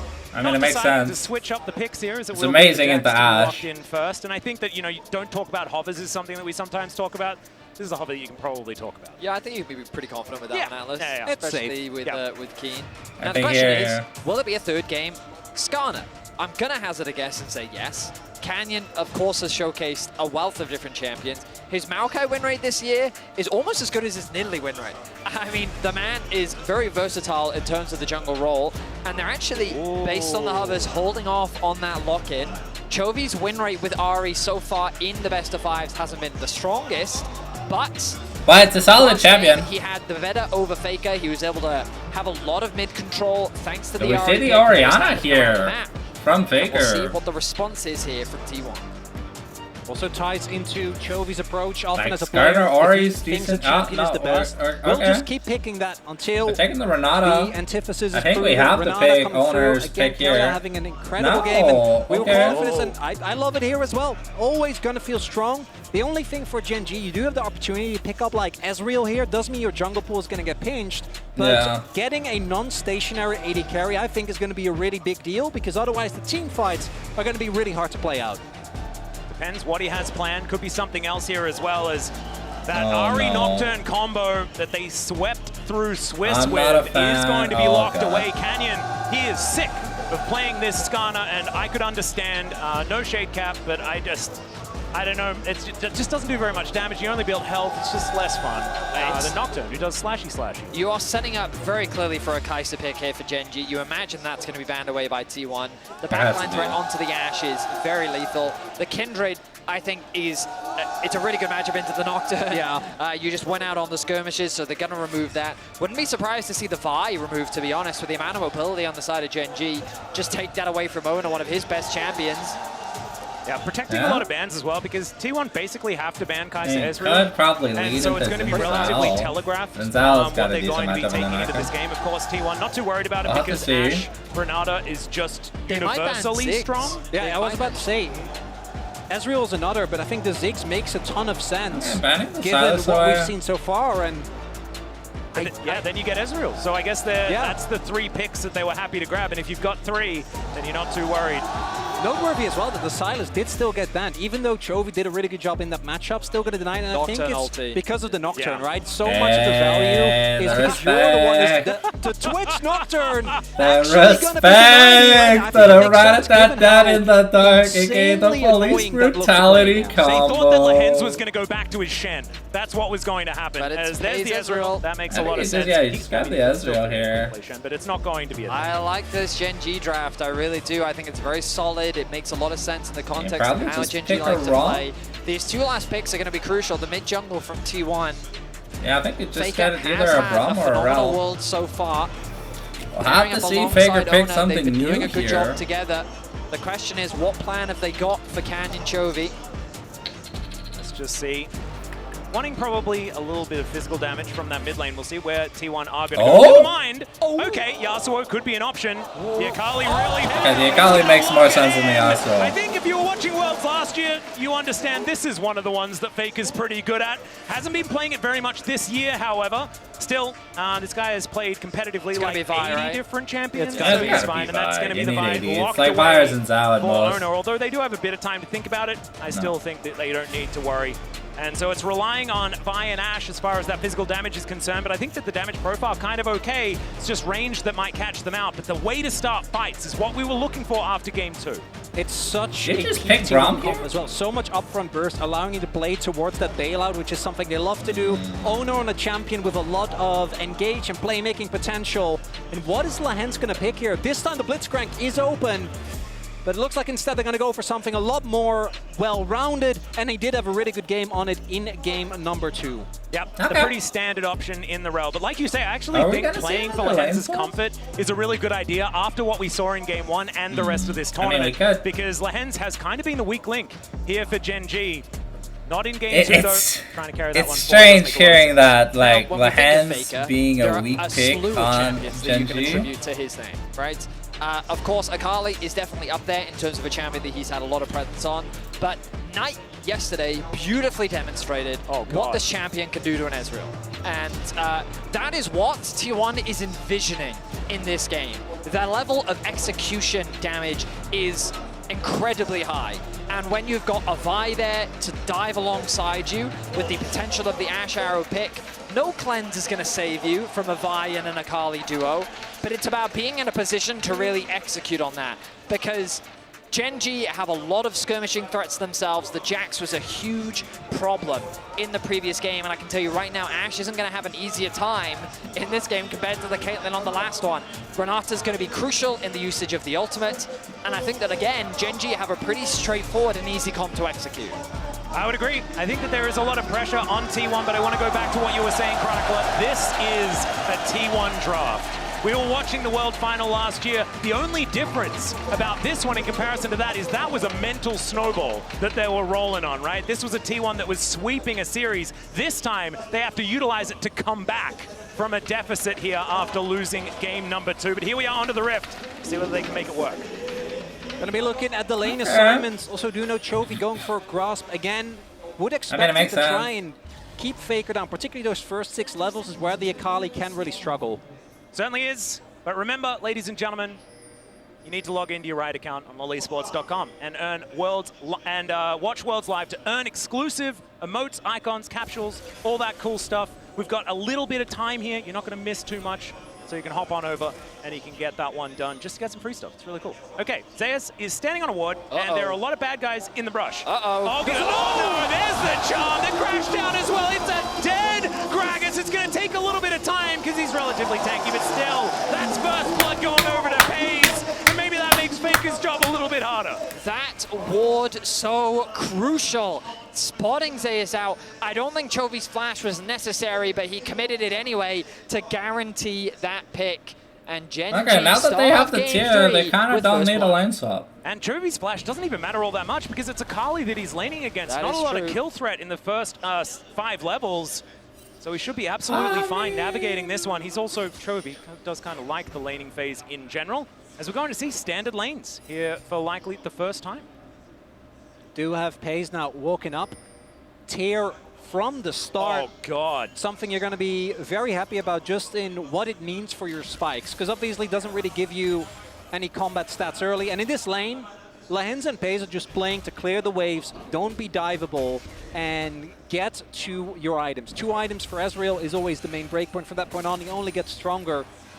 And we do see both junglers starting on opposite sides of the map, although Canyon, I think, started his Raptors, then path down.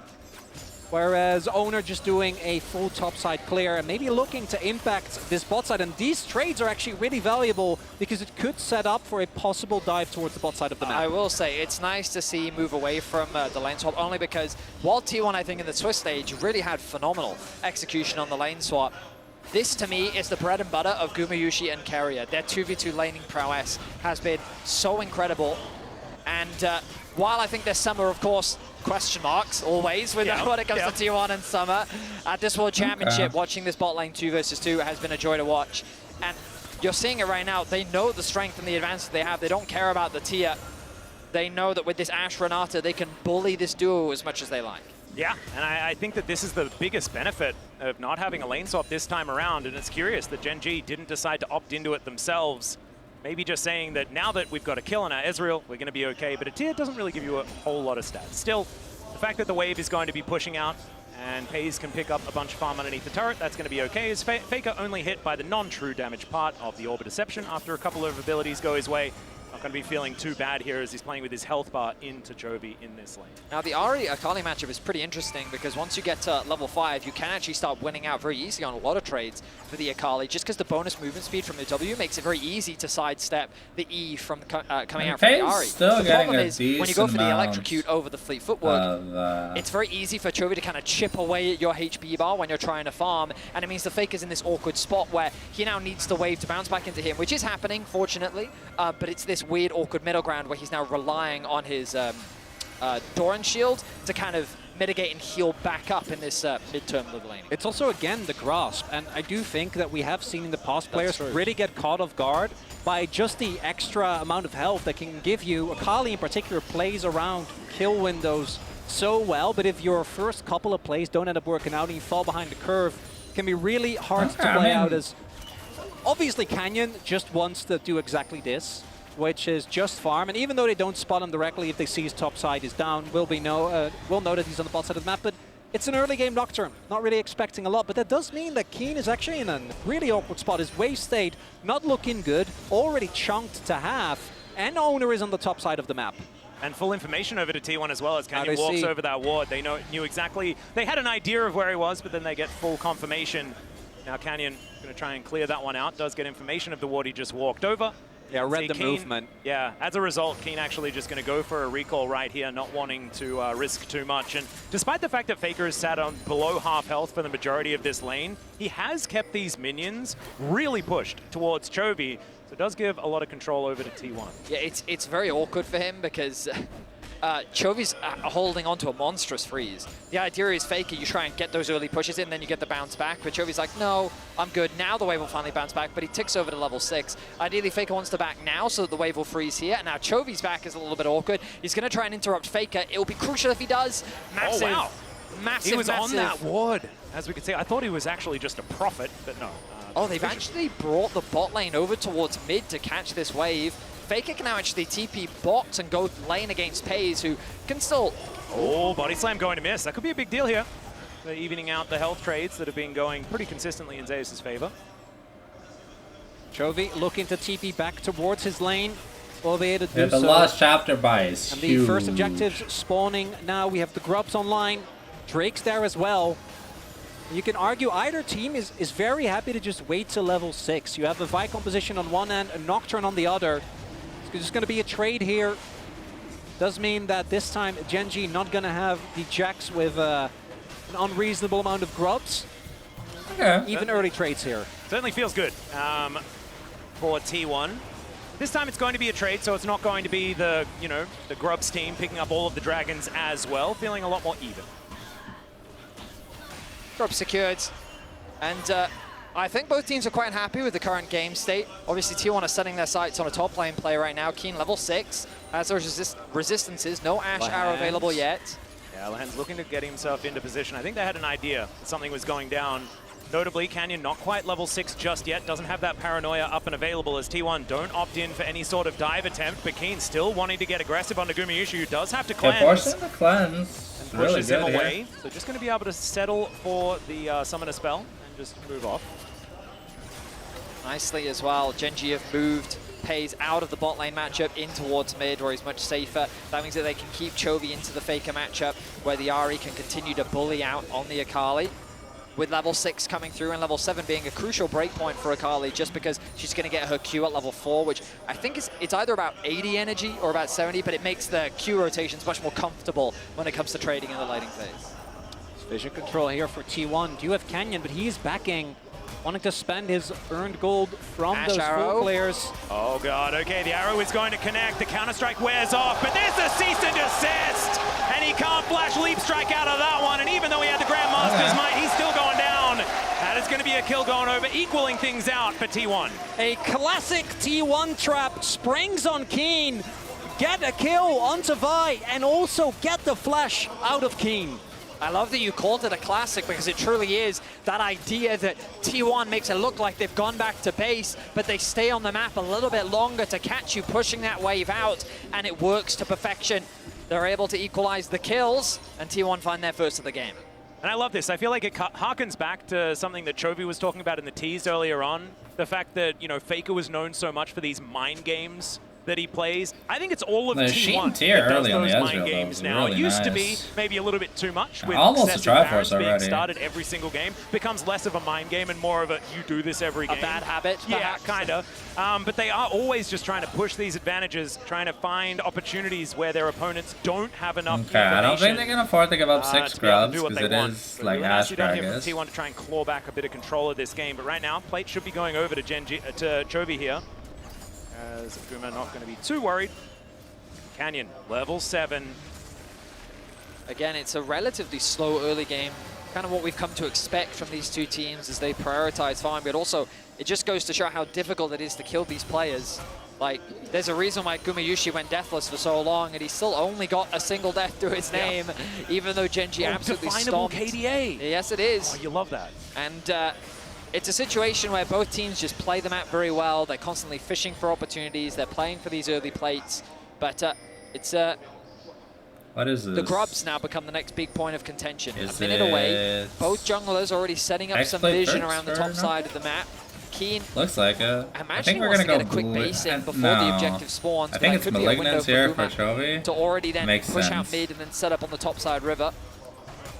As we get into these fights, on one hand, how is GenG going to be able to absorb the amount of backline threat that's there? Because T1 can split up a fight very easily with the Greg Assault, and obviously he has Owner Oh, to start him Going out. to come on through here as Zess is looking to take the fight to Keen.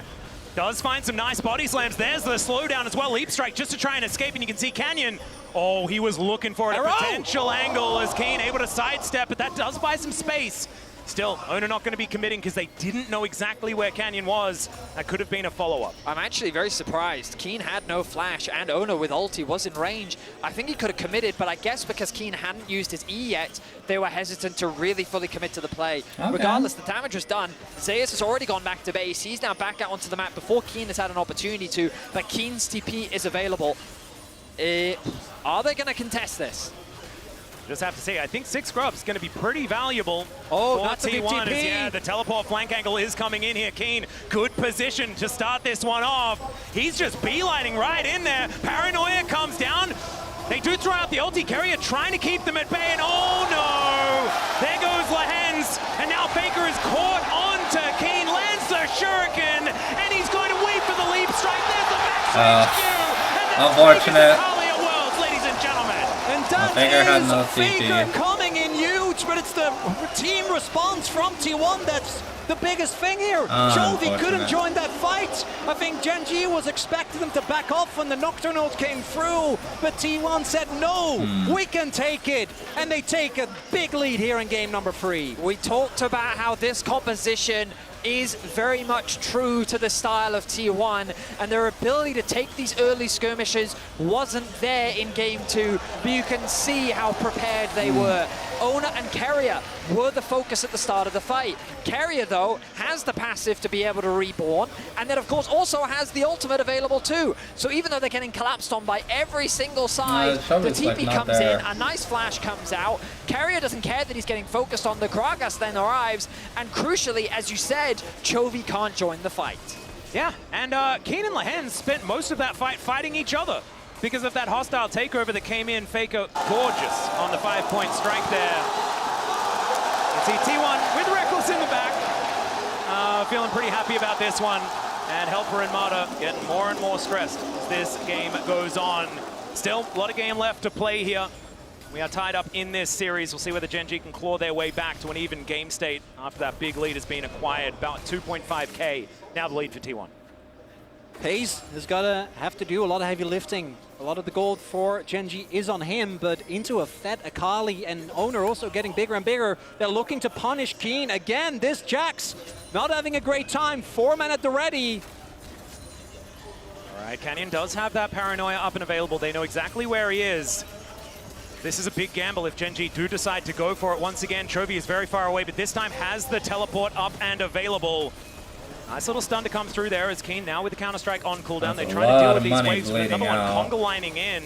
This War of Attrition looks to just be going in T1's favor, especially with all those grubs, the Void Mites and everything like that. GenG just going to back away. GenG seeding more, and T1 no, like we don't have to dive this, we can just poke them down. The only way with the range that GenG have that they can never really push back is if they actually hard commit. But because of the vision, T1 knows everyone is in the area. Chovy was showing on top wave, and they weren't worried about a possible collapse. The timing was fantastic as well. T1 had gotten a deep push into top side, which meant that Chovy went to go and answer. Bear in mind that he's a large part of GenG's wave clear, so while he's present top, it gives T1 the ability to stack bot. They then keep Zeus in mid, he catches the wave there, and they don't really lose anything. Sure, Zeus lost like half a wave in the top side of the map, and crucially, Chovy does have an experience advantage over Faker, but he should be able to claw that back as long as he starts matching in the side lane. He's got his fully completed rocket belt, which means that he's now going to be a much more of a threat in the 1v1s. It's telling that the Ahri, Nocturne, Jax composition doesn't want to fight for Herald. And when you look at these two compositions, it does really feel extremely volatile. Because they are both so short range, you really, once you find yourself in a deficit, have to be extremely clean with your fight selection. As this bot lane turret will go, but the Herald might be dropped in mid. There it is. Yep, that's going to be even more money going over to T1. They're happy to trade these turrets because this is so much more map control as Canyon's doing his very best to try and clear things out. Dustbringer should be able to help as there's the charge, and this turret's not going to be long for the world. Oh my god, the damage! The arrow's going to connect, and Lance trying to crash his way out. She says no! He has his bow primed, and it's another... Oh, never mind, not another charge. That's a smite coming through. Oh. Maybe it was a bait, sees an assist, and it's a double kill. He's able to get the arcane ship, but just barely clipped by the hostile takeover. Hostile takeover. This game. I mean, it's just a beatdown from T1. If game 2 is 6 Oh god, okay, there's gonna be 5 people towards this top side of the map as Paisley gonna try and get on in there. Another cast. Keen is just being thrown around by it like a rag doll, and it's another kill for Gumayushi as a result. GenG not able to do anything. Faker just utilizing the second portion of his ultimate because he can, and it's all of a sudden a 6,000 gold lead. It's just I think we drop. We have to drop like the Zaya ban or whatever, and like if you want this Jax, either ban the Vi or like ban the Gragas.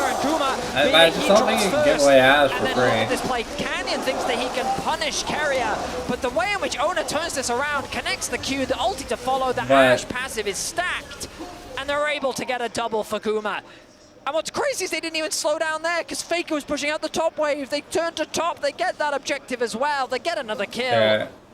It's gone from bad to worse for GenG in this one, but T1 really showing that this bounce back was real. And coming into this series, they'd only played on blue side one time. This is the third time they've been on blue side this whole Worlds, which is kind of crazy to me because they do love this side of the map. And they are demonstrating to us that in this series, it is not going to be any different.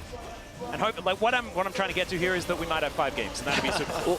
T1, when they are playing a comp that feels like it fits them versus the T1 that is on something like we saw last game, is night and day. These games are so fast, like it's kind of a perfect crazy. example for this. We have the stats for Keen on Jax in the last game. If you compare that to what he's doing now in this game, it is absolutely night and day. And Zeus on this Gragas in comparison to the Maokai is incredible. Speaking of which, he's going to get tagged by that arrow. Still, there was no one there to follow up, so he's just going to be denied a turret take. That's going to be down very, very low, but still not going to be the money going over to GenG. Look how scared they have to play as well, and the only saving grace for GenG, which by itself is not enough, is that they do have 2 dragons. The problem is you're playing into T1, and we all know that as soon as the Baron is online, they're going to just start pulling it consistently. This Drake, obviously GenG, never going to contest, but I don't think GenG is ever going to give, or a T1 rather, is ever going to give GenG the opportunity to get to the point where these gold leads matters less, right? When you have the 2 items on pace, when Chovy can get to a next item, as oh boy. Yeah, it's going to continue not being very possible to be able to make those advantages happen, and if Faker gets into the Shroud, Zay's going to follow up the kill, and now Faker is looking to try and get in there for more. Dashing after Canyon and Keen here. It is just Faker at the moment, but now you can see they make their way in. The paranoia comes down. Decent little utilization of the counter-strike, but Faker's going to get on the kill. Hostile takeover means Keen is dead at the same time, and Pay's almost hit by that handshake. It could have been worse, and it's still a disaster. No mercy will be shown to their domestic rivals as T1 just run through GenG once more. There is no Baron for them to get. 18 minutes in, and they are slaughtering GenG. Yeah. And GenG, the only reason why Baron isn't taken is because we're 18 minutes in. Yeah. It's 9-1, 6.5K gold lead here. And GenG, they can't even get near the waves. Game 2 was systematic dissection from GenG. They controlled the map, they were patient, and T1 were suffocated. But in this game, T1 are just brawling. It's a sledgehammer. It is a beatdown. And sure, a bit of anti-synergy there as Zeus knocks Lahen's out of the way of Faker's E. He flashes to try and cancel the back, doesn't quite get it in time, but he says, guys, I'm not letting my ulti be wasted. You better collapse here. Here comes Ona, and then the follow-up comes through. T1 from these winning positions are always going to be looking for more and more aggressive sideline punishes. And GenG, not respecting pace, just has to watch his teammates die. Nothing that he can do there. And the travel on the Shuriken backflip there as well from Faker. This guy, when he plays Akali at Worlds, it's just a beauty to watch as we're straight into it once again. Magnus Storm going to come down. This could be a pick as Carrier. Actually more tanky than we might have expected. He gets bailed out as well as Faker gets another one. Make it to his owner. Is in on the action still. He's going to go down. The cast just to remove Pays, and Gumayushi is on a rampage. Keen is on the floor, and T1 are looking to shut out this game. Carrier doesn't even die, gets the full value from the bailout. The TP comes in, and they're not gonna relent. Chovy and Pace just, again, have to watch their teammates fall one after another, after another. T1 is just crushing GenG with their wallets right now. GenG admirably tried to find a pick, but you said it yourself, Atlas, Carrier way tankier than they were expecting. Yeah. And while they expected to one-shot Carrier, he bought enough time to allow T1 to collapse and turn it around. Now, the Baron is on the Rift. Another bad fight for GenG will result in that objective falling. And you can see the vision coming through from the hands. He dropped 3 wards in a nice little triangle, I guess, to just try and make sure that they have some semblance of information. Yeah, maybe something won't get swept. With how deep in they are, like even a good fight might mean Baron is gone, but maybe you get like a bounty or 2 things are looking dire, and unlike some of the previous games, the ranged wave clear is really lackluster when it comes to these Baron minions. Oh, handshake going to connect there. Not a lot of follow-up onto Lehens as they didn't have a lot of information. Red buff is the prize that they're looking for, but it's going to get reset, and it looks like Owner should be able to take control of it.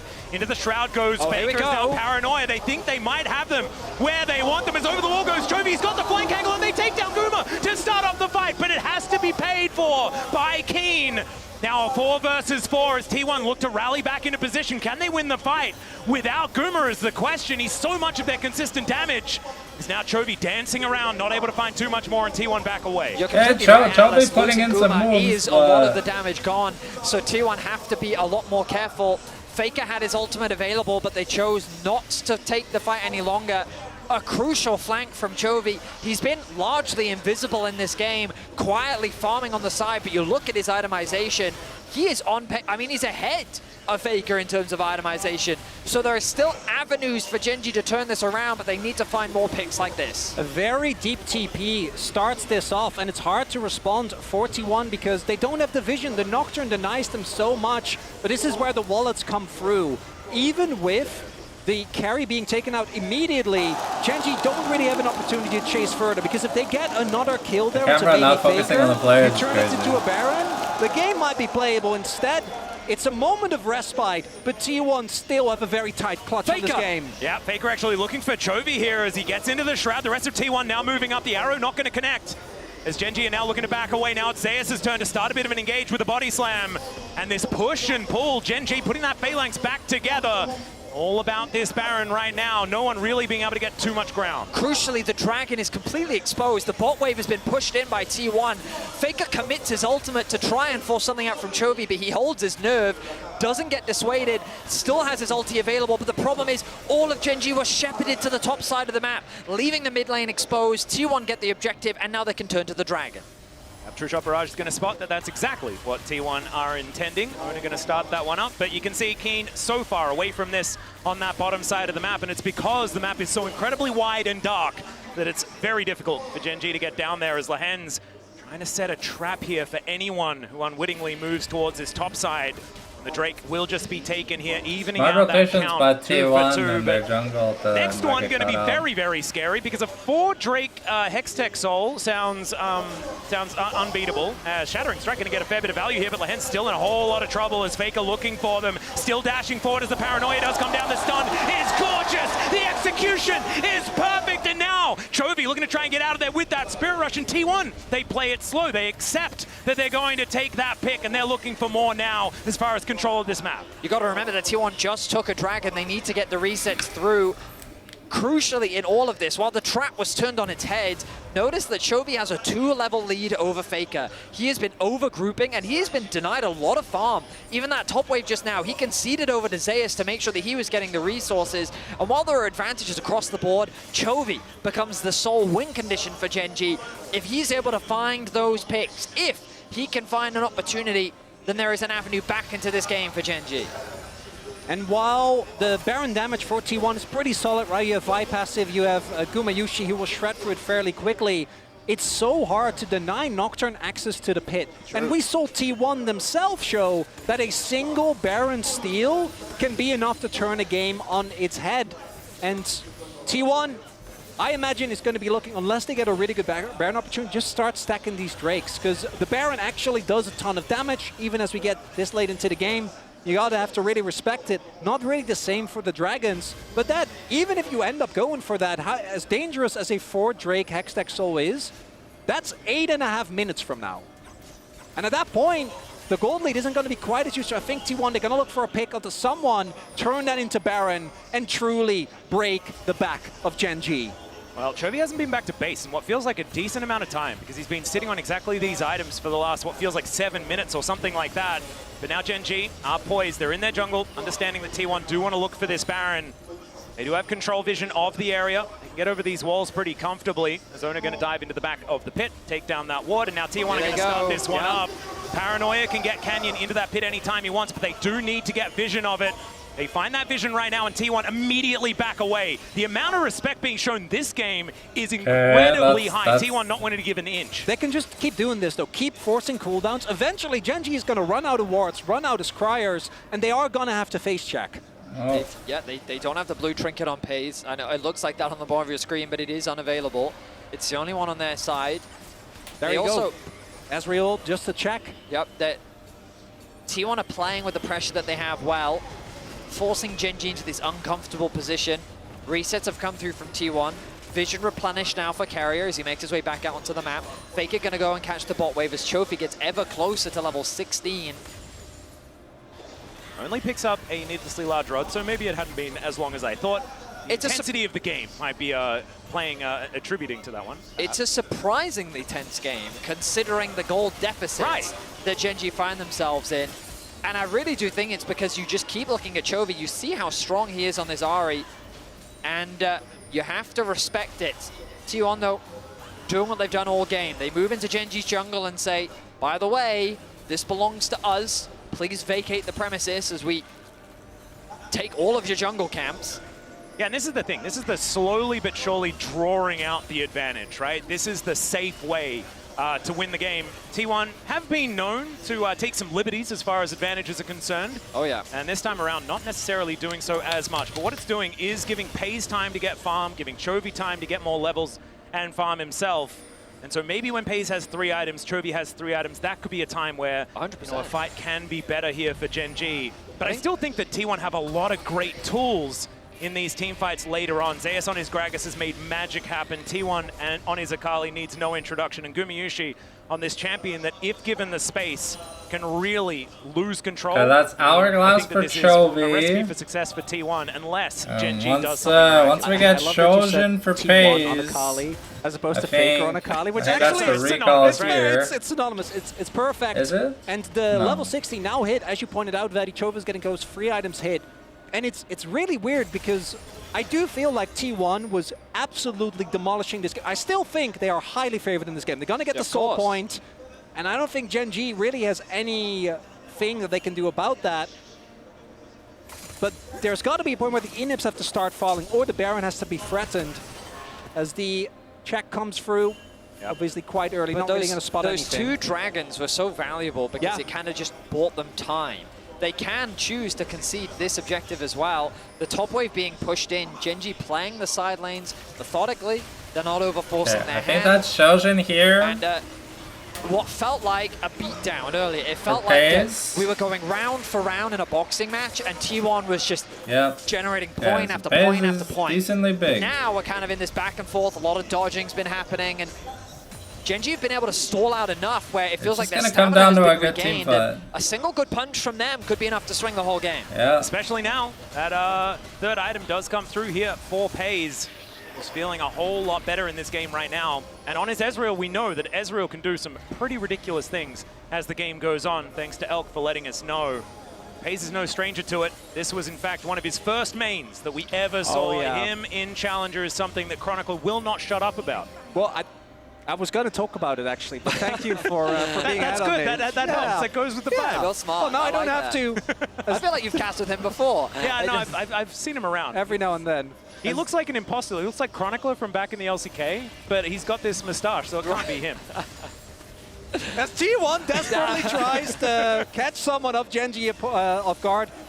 For T1, though, the guarantee of halfway the to 16 for the setup Ezreal is amazing, because GenG has only 2 Drakes, so they can very happily give that up, whereas GenG 100% is going to have to play towards that soul. I know that in theory you can do the, okay, you get soul, we get Baron, but it's Hextech soul. We saw in the previous game how hard the game becomes to play out, and Guma's volleys alone are going to be an absolute nuisance if you're trying to play, particularly if you're trying to play very far forward, very aggressively. The slow makes it so hard. GenG still setting up these traps, but it's so easy for T1 to check.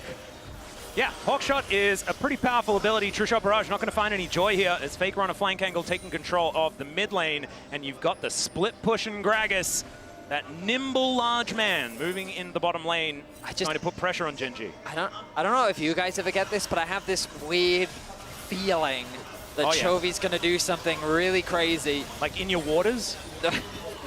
Oh, yeah, Owner was thinking about it. The arrow is going to go wide, but still Spirit Rush has to be invested as Pays gets caught by Handshake, and now over the wall they go, but Owner might be going a little bit too far. You've got Zayas coming in, though, just trying to be the hero. And speaking of heroes, Faker finds Pays, but not enough damage. Lehens, the first to go down in the exchange, and now GenG are scattered. Pays is dead, and Zayas says, you cannot take this belly. It's going to be Canyon that goes down next, and T1 will take down this inhibitor turret. It took a little while, but I think they're just going to move through and win Game 3. And all that tension deflates as the turnaround is found. T1 not going to let GenG claw their way back in this game. Canyon tries to flash just to clear the wave. Yeah, King desperately trying to hold him, but he cannot, and now it's Chovy left on his lonesome. He's going to need to be that hero as these minions are going to now join these Nexus turrets. Lehens just trying to buy some time, and he knows that this game is over. Chovy just trying to get back to his fountain. Goes golden alongside Faker as the Nexus is not going to go. All right, Game 4 coming up. Let's head over to All our right. guys. Thank you so much, Dagger. I think that's such a good point because I want to give everyone some faith that we could be going to a Game 5, right? Like, that's the main thing, and we're already straight into draft as the Callista and the Xayah are still going to be banned away, and I saw that little look on your face there, Chronicler. I'm also not that psyched about it. I want to see a little bit more adaptation. I don't know whether the Xayah is a necessary ban. Yeah, I really don't know. Given Guma's performance and how comfortable he is on the champion, it makes sense, but I'm a big believer in when you see a champion just consistently be an issue, and in this case, it's the Ashe. Even in the games where Ashe wasn't able to actually get over the line, I feel like the pick has just felt so strong. It gives so much utility while also being a lane bully. Well, now they can first pick it. Now T1 is saying, hey, by the way, do you want to ban Aurora or do you want to ban Ashe? And because GenG is going to take one of them, the Aurora comes through, you imagine the Ashe is the first pick. T1 now have the choice around, do they want to grab themselves the Vi? It's proven to be very effective, but also what is their answer into it? Because the truth is, Guma hasn't really shown something like an Ezreal, right? This is not something that he goes to, which we've seen as a typical answer at Worlds. Jhin would be his likely response. Something like the Caitlyn would be his usual. Maybe a Draven could come through. But given the current meta, with all the presence of the lane swaps, I'm not sure how effective they are. And I was going to say that this is something that we've seen come out sparingly this Worlds. This was Gumayusi's best champion for a long time. His Varus steals Barons, steals Hearts, it's incredible. As Owner just playing with ours just a little bit there with the hover of the Kindred. We'll see whether he does go back to that one as he's hovering over quite a few options. The Skarner could be a great pick away, and he is going to lock that one in. Is this a, in case of emergency, pick Canyon Nidalee situation again? We saw it come up against FlyQuest. He's got a smile on his face. A very slight smile on that man's face, and this was the pick that brought GenG to Silver Scrapes. He's single-handedly, and they're just running it back. They were here last week. Yep, we've got some tape of this one, you know? Let's see what the answer is going to be from T1 though, because of course I'm hyped. Canyon on Nidalee. to expect. I mean, Canyon's Nidalee. What else is there really to say? I mean, you're 100% right. Jax would be a great pick. It looks like that's going to be the lock-in for T1. Double 80 carry comps. Jax loves those. His E gets so much value out of it. He offers so much zone control. But, I mean, Game 4, backs against the wall. The Nidalee comes through. The ban of the Cassante is so crucial for Keen. I think that it's such a safe top lane pick, just in general, but in Keen's hands, it's also a devastating carry threat that you don't want to run the risk of him getting. Now, on the side of GenG, they could look to pinch the mid lane pool a little bit more. Maybe they remove the Ahri for themselves. Nah, I think we're gonna ban like Bard. They're really trying to limit the options that this bot lane has. Yeah. Yeah, playmaking for Carrier, I think, is a great thing to target, especially when Carrier is coming off a win. Because when he has that mojo, when he's feeling it, it can be very scary to go up against this guy when he has confidence. His brawn is going to be taken away from really good. And also from Carrier. Actually really like that ban there from T1. What feels most likely here is the R4 on Renata, trying to get a strong 2v2 and play through that, but it does open up a Lance counter pick. What about that's something that I don't think they necessarily want to go towards, and they're going to save the Carrier counter pick, and this shouldn't come as a surprise. But I do worry about the Ahri, as we have seen it be pretty hit or miss, but it's Faker, so I give him the benefit of the doubt. It's Faker's Ahri. Like, his Ahri has been very good at this World Championship. And I think Technically, that it the makes it rel like is this is a still very open. GenG-esque comp in the side of Team. But Meanwhile, GenG, the Oh. Poppy, I think, Oh, that's offers a fun one. a decent amount of value here, both into the Ahri and into the Jax. Playing towards Keen's team fighting as well, I think is a really good idea in this game, because I think that when Keen is under pressure, that's what he plays towards, not necessarily smashing lane. They need a Leona or a Rel right now. They need some engage to come through from GenG. I think T1 might be thinking about a Rakan, which is why they saved the pick for later as well, because crucially, the Maokai is often used as a response, but Oh, is he cooking? he's going to lock in the Maokai anyway. Oh, keeping it a flex? You're right. So they don't know what's going to go where, and it also locks out the Rakan pick. The main reason why we see this Maokai is because it is so strong into the Rakan. Yeah, And now Poppy there's as Poppy well. as well, yeah. Okay. So actually creates a bit of an awkward scenario. Normally this is where you would go Bard, particularly into the immobile AD carry of the Ashe. Yeah. Well, it's not available. Is it a pike angle? Oh, that'd be fun. I don't know whether it is. That would certainly be. Oh, okay, yeah, never It's a mind, it is. pike It's angle. a pike angle.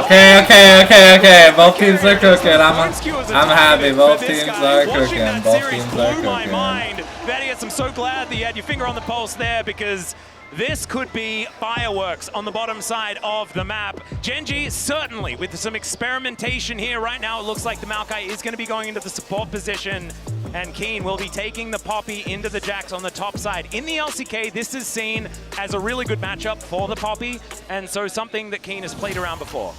I mean, I think even internationally, we've seen it do wonders into yeah. the Jax matchup as well, especially if you're confident on the Poppy. The crucial thing for me is when playing Ashe, you need lane prio. Sorry, Ashe. When you're playing with Nidalee, you need that lane prio. We've seen Canyon succeed so well at playing around the strength and push of his lanes to put pressure on the enemy feel like jungle. Poppy does good And in the like, it Jax is and the lane way prio. in which Plus, you old kinda school like- Top 1 thrived. If you can lane is read the played for Qs, Canyon. your Ws are I kinda mean, me and Kutcher back in busted. the day used to have a thing called Ring the Barrel, where Barrel would cover for lanes to help them push out waves so the Canyon could keep farming, right? This is a champion synonymous with this jungler, and it's so crucial that his laners give him the prio to play the champion to perfection and allow him to thrive in the ways that he so often does. And we're all hoping it goes to game number 5, but 100%. if this doesn't work for GenG, then I don't know what would have, right? I know that Tristana not in the spot that she was before, but you somehow get both Tristana and Maokai, which was a combo that was basically never be allowed to play, while also getting Canyon Italy. That is definitely an incredible thing. However, this is T1 at Worlds, and T1 with match point. Moving into this game number 4, a date with BLG next week in London is what's on the line, and there is only one step left to take. And they are double Halo Bladesing. God, of course they We are. remember from spring 2023, when you see those keystones, the enemy bot lane is about to have a bad time. Something's going down. They Something is definitely want going down. to fight. It's just unbelievable that T1's even in this position. I feel like that so many fans that only watch internationally think this is just another year for T1. Yeah, Like last year, reigning world champions here in the semifinals at match point. Of course, why wouldn't they be here? They were also top 3 at MSI. Well, the thing that's ridiculous as well is that they're last invading. year, if you look at summer, it ain't a great time for T1 either. So maybe fans are just like, oh yeah, we're used to this. Yeah. You just But have a little bit of a lull before you come But- back up again. It's like the swell of the ocean. Spot him with the sweeper. I think they Yeah. spotted each other. Information now going over as Bonus is going to pull pace in. He has to flash, and T1 outplayed him. The invaders come through from GenG though. Canyon going to be able to steal away this buff. We'll see how Ona responds as we get standard matchups. Now this bot lane I feel is very volatile. Yeah. Ashe lanes typically give you a lot of control and prio, but Varus is a lane bully in his own right. His E gives him a lot of control over the lane in the similar way that the volley does to the Ashe. Meanwhile in the mid lane, Chovy leveraging his pro. We talked about how important that is for the Nidalee.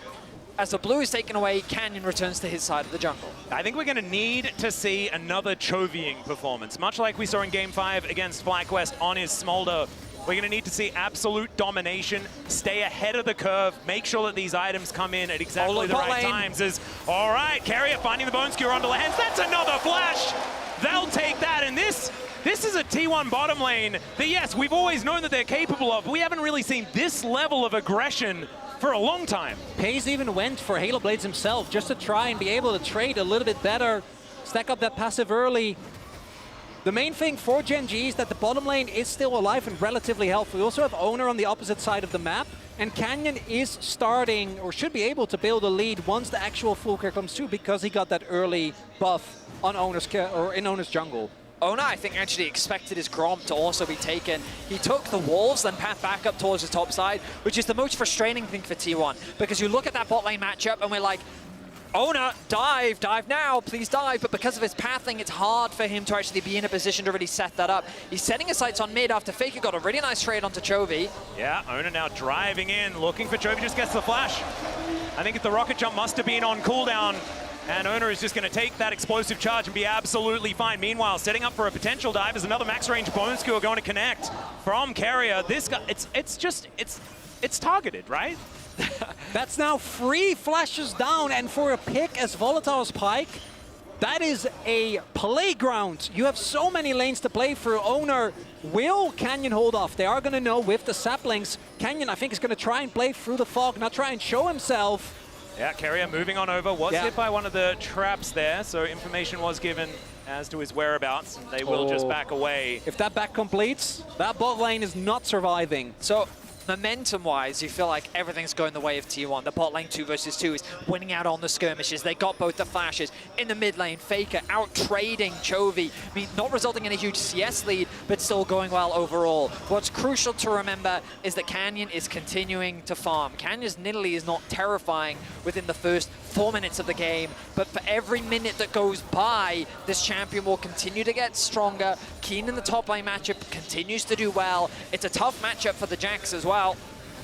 And so GenG definitely don't have to be too terrified, even though the bot isn't going the way that they would like. I'm also wondering if Canyon thought that Owner took his blue, because his blue has actually been up since the start of the game, because they read the early play from, because Carrier caught Pace, right? So I assume Canyon made the read. I figured when he went to his Gromp, he would have seen it, but Keen. Oh yeah, there's another bone skewer being charged up. First one that he's going to miss outright. And Keen will survive. Ice cold. Yeah, I like that. Just continuing to walk. It's the continue to walk strategy, one that we haven't seen for quite a while. No jukes abound.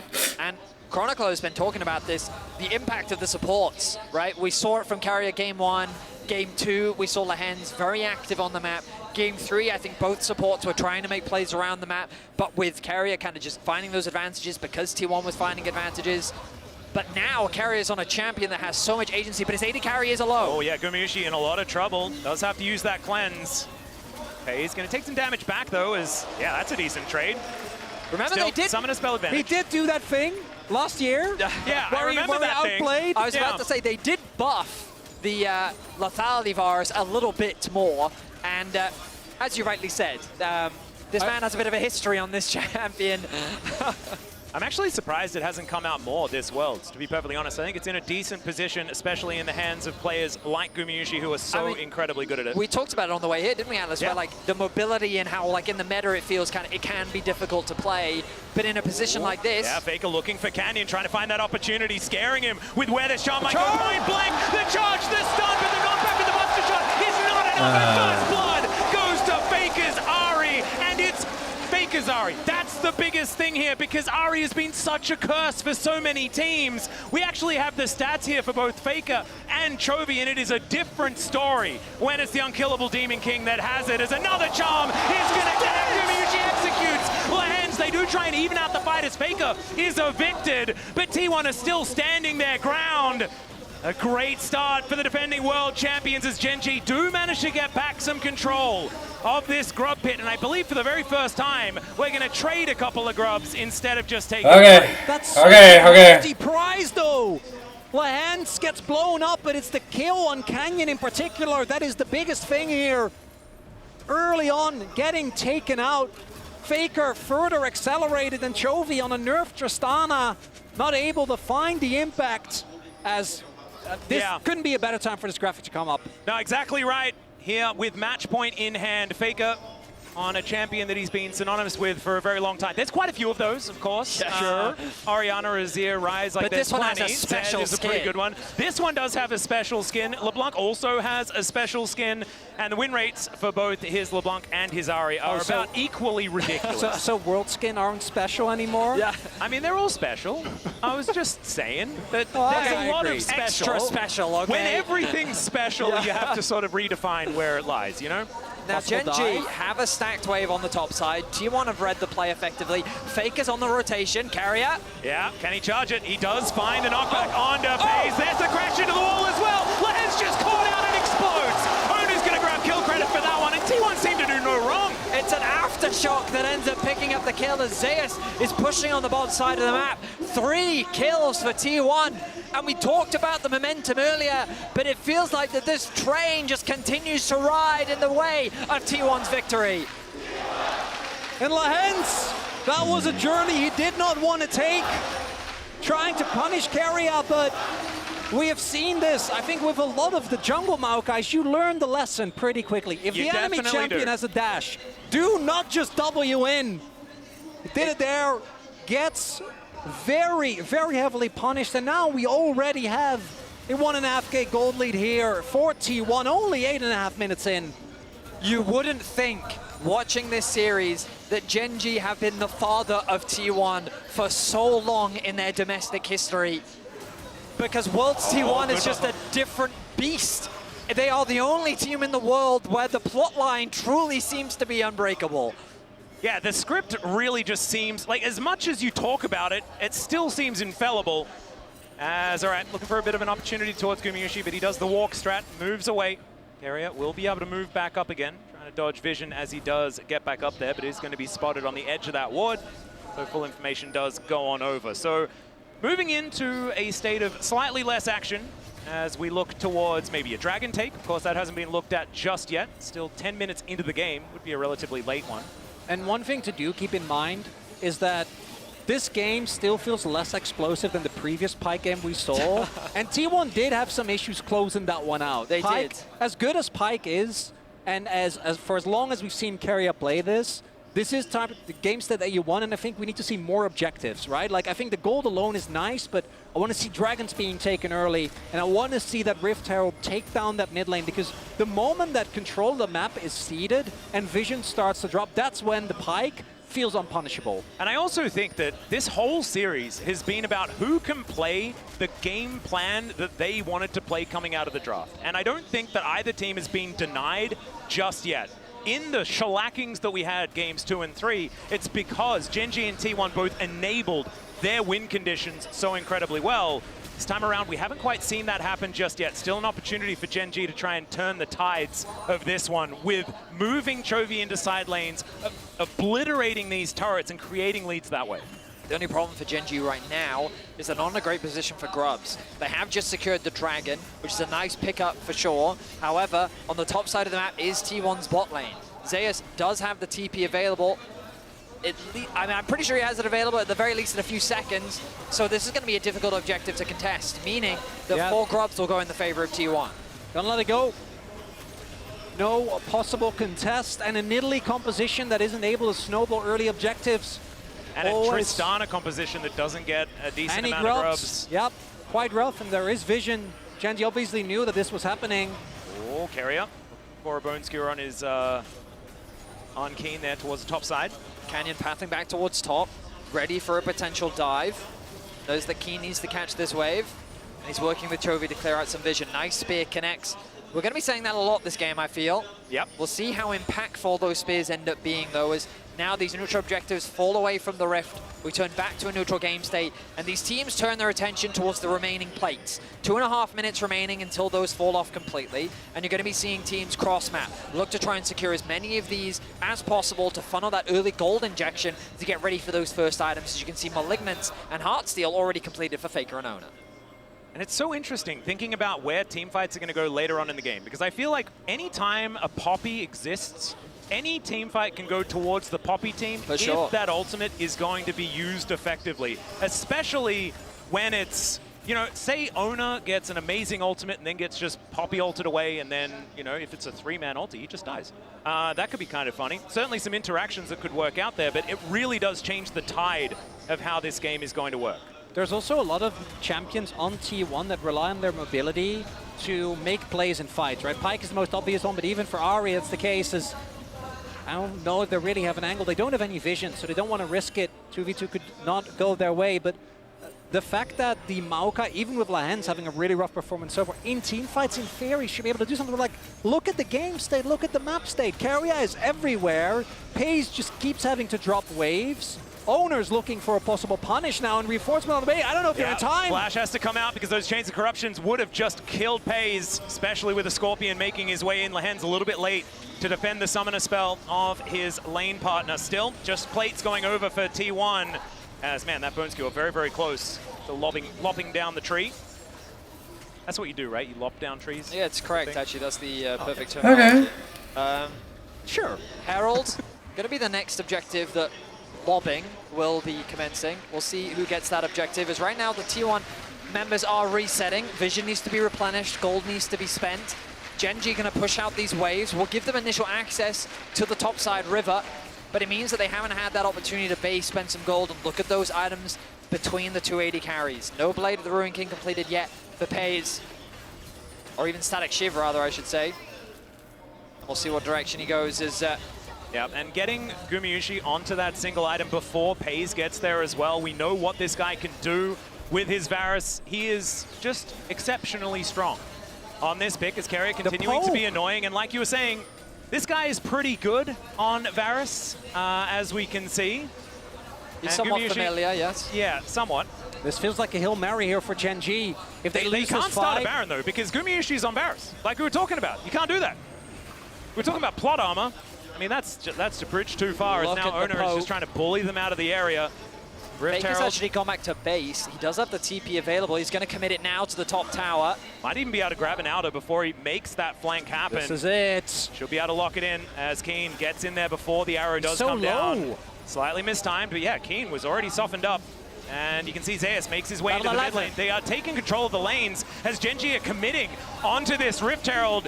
Chains of Corruption going to connect onto Lahens. He's throwing down the ulti, but he's just dead. There's nothing he can do, but Keen gets rid of 2, and now Faker, he's able to dance his way out. Keria, he's burning, but he should be absolutely fine. Regens that health because he's out of vision, and Chovy still in a little bit of trouble. Zay's going to take a mid lane out of turret at the same time. They take the Rift Herald, but at what cost? Way too much cost. They give up 2 turrets. A kill goes over again. All right. The Herald alone is never going to be able to recuperate all that loss. It's a devastating position for GenG to be in. The lane economy snapshot represents the difference in gold right now. I would say there's an economic advantage for T1. There is. And T1, they do sacrifice the Herald. It was an awkward position for them to really get in because of the Maokai ultimate. But they secured the top tower, they secured the mid tower. Honestly, T1 was a little greedy even trying to contest that because they committed both top and mid to securing those outer towers. They got level 11, and then I thought they were trying to collapse. But of course, getting a pick is still worth it after securing those objectives. Second Dragon of the game will go towards T1, equalizing that up. But the gold difference is the most crucial thing. Oh God, another one! We got the big souls in this series, and also this means that we've got Hex Gates, so teams can fight a whole lot more than they otherwise would. Also gives you a little bit of leeway in your movement around the map as well. Can certainly feel good to try and snowball things further forward. I also have to apologize, my 80 carry animation, Kraken Slayer, secured for Paze. Going to be the first item, a valuable first item, of course, the additional attack speed, but it still doesn't solve the problem of into this Jax. We've already seen how 80 carries fare when playing into this in game 2, when T1 tried their hand at the double 80 carry into the Jax. But the presence that Zeus is going to be providing in these fights is going to make it very difficult for Chovy and Paze to play optimally. Oh man, T1 going to be able to clean up the last remaining outer turret here as well. Faker going to claim credit for that one on his Ahri. Now looking for a back angle. Is he going... Interesting itemization here, a little bit of a stretch away from what we have seen otherwise as the Lich Bane does come through. This is something that used to be in vogue a lot, but I think a lot of players have moved away from it towards the Liandrys instead. But Faker has really liked Lichbane for a little bit of extra side lane power. And I know we've mentioned it a lot as a hold that thought lands might be in trouble again, but looks like he's going to be okay. Although Guma... Oh, manages to catch him on the juke, and he explodes one more. Owner's like, all right, let's just turn away. We are not required. Lehends Not having a great 0-7 series. in the last game, 0-4 in this one. Just not able to be where he needs to be, but I want to hone in on T1's performance, because this team was, and if you experienced it, you'll know, but the team that played against KT could not be further away. And I know they do it every year, but that doesn't take away from the fact that it is such a transformation, because it wasn't just the meta, right? It was also the cohesion of the members, the confidence. I mean, remember that in a world where there is no 4th seed, T1 isn't here. Yeah. Right? Yeah, It's exactly. just Darmon takes their spot, or D plus Kia, my apologies. But the addition of that 4th seed, allowing T1 to be here, for them to be in this position. In the past, they were denied that when they did have those slumps. They didn't make it to the World Championship, but they are an organization, and that man in the mid lane is a player that has never missed a semi-final. And also, if they manage to win here this year, it's 2 4th seeds from the LCK winning in the last 3 years. That's kind of insane.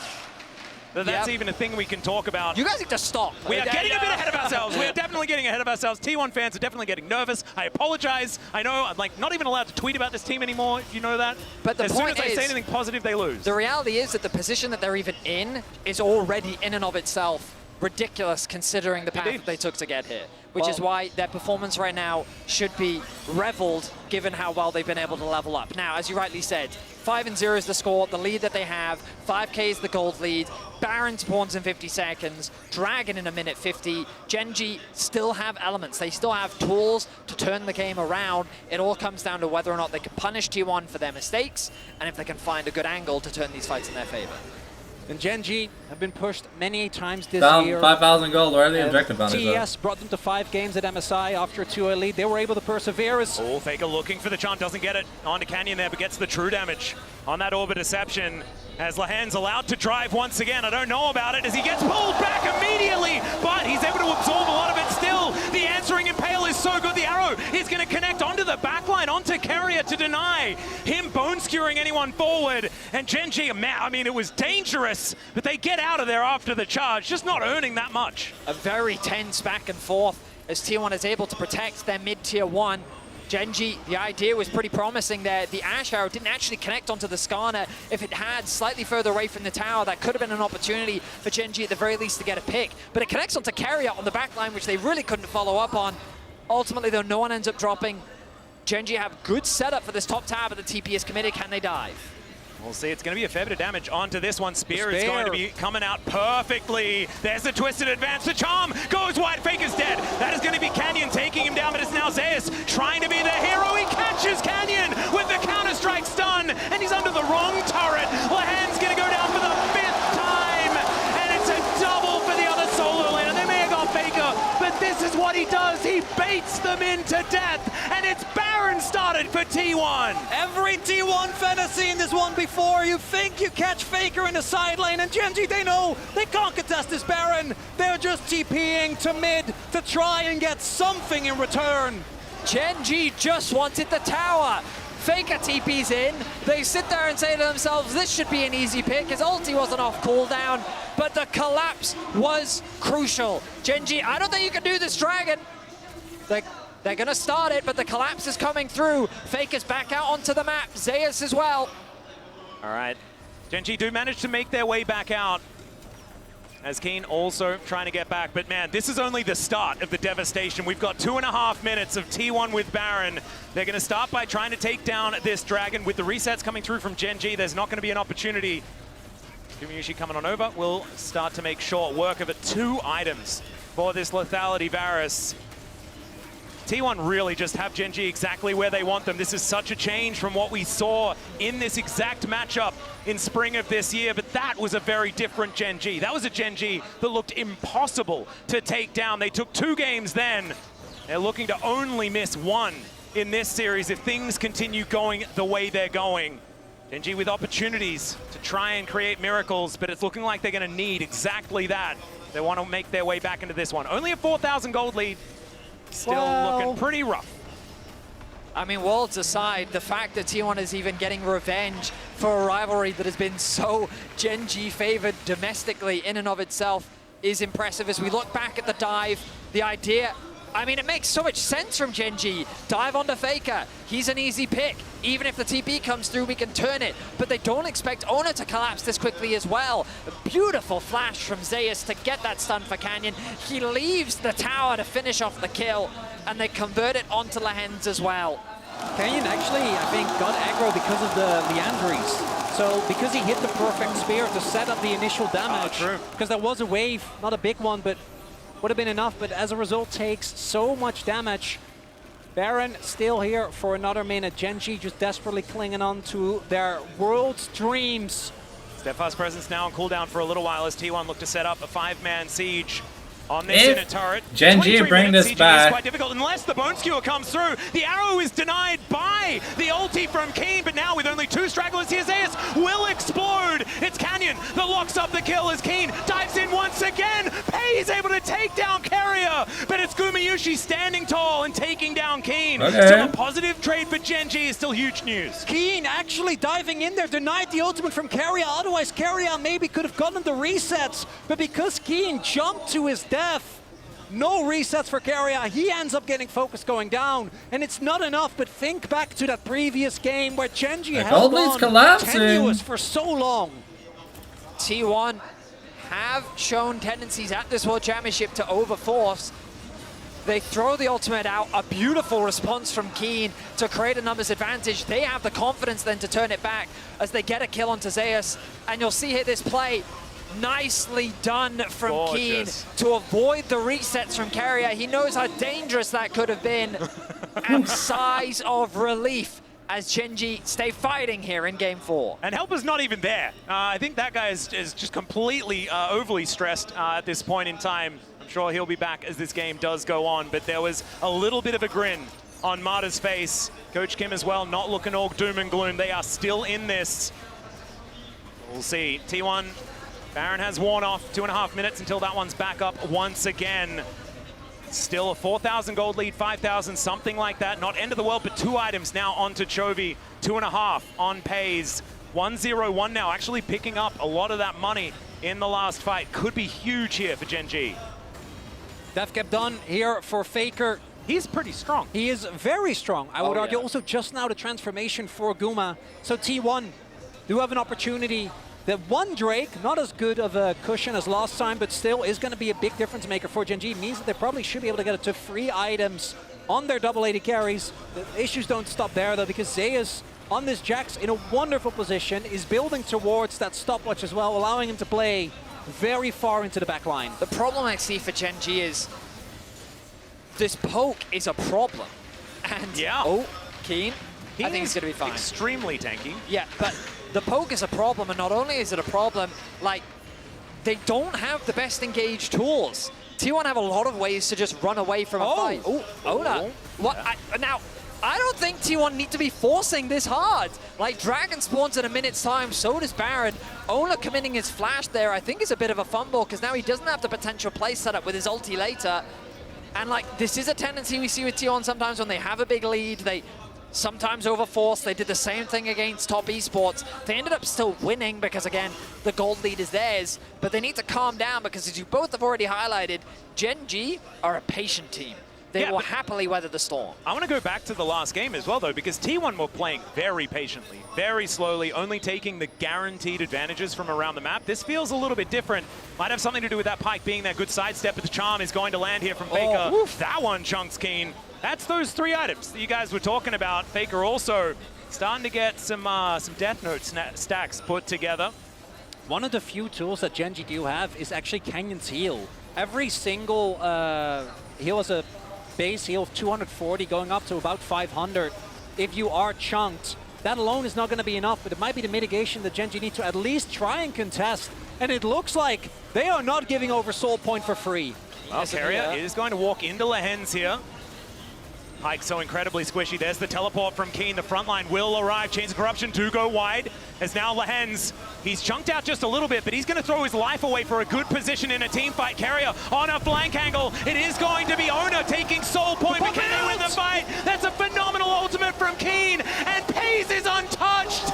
Still Carrier explodes, pops like a balloon. Zeus has the counter-strike, but he has no friends. Faker dives in to try and save him. The flash of the Heavy, and it's a double kill.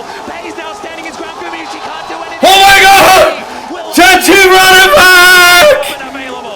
Unbelievably, GenG turned the fight in their favor. They punished the execution. Baron is alive, and GenG say, we will not go down without a fight. You might kill the hands 5 times without getting punished, but that 6th one, he's got you right where he wants you, as the Baron is going to come through.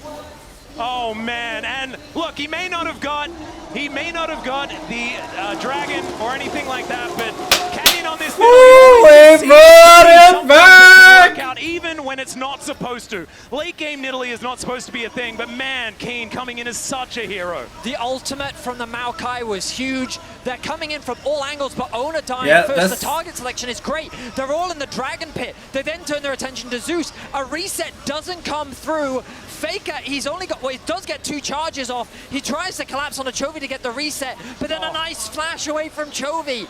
It was simply a matter of GenG targeting the person in front of them.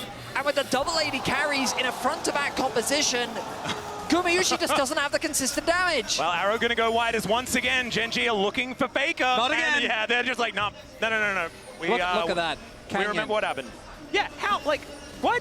It's the most damage in the fight! It is absolutely nutty. Maybe when he puts on Primal Surge, he gets credit for all of the extra attack speed that he gives his I mean, I wish that we could watch that friends. fight again, because I feel like there were so many things that we missed, but all that matters right now is that Canyon's level 16. That's a 3-item Nidalee, ladies and gentlemen.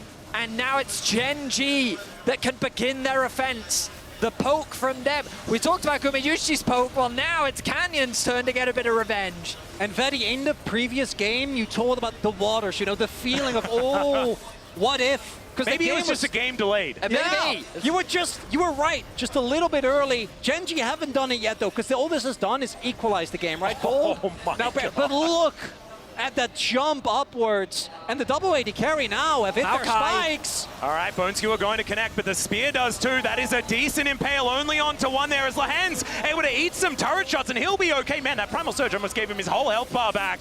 And the siege will continue here, as Chovy getting more and more stacks into that passive as well. Level 16, and the spears are hitting one after the other. Faker, he wants out. He's going to kill that siege minion, and they will back away. Carrier, yeah, not wanting to stick around when he is seen on vision. The charm from Faker didn't actually connect, even though Ono was able to land the ultimate. The top tower is now exposed as they turn their attention to mid to try and defend.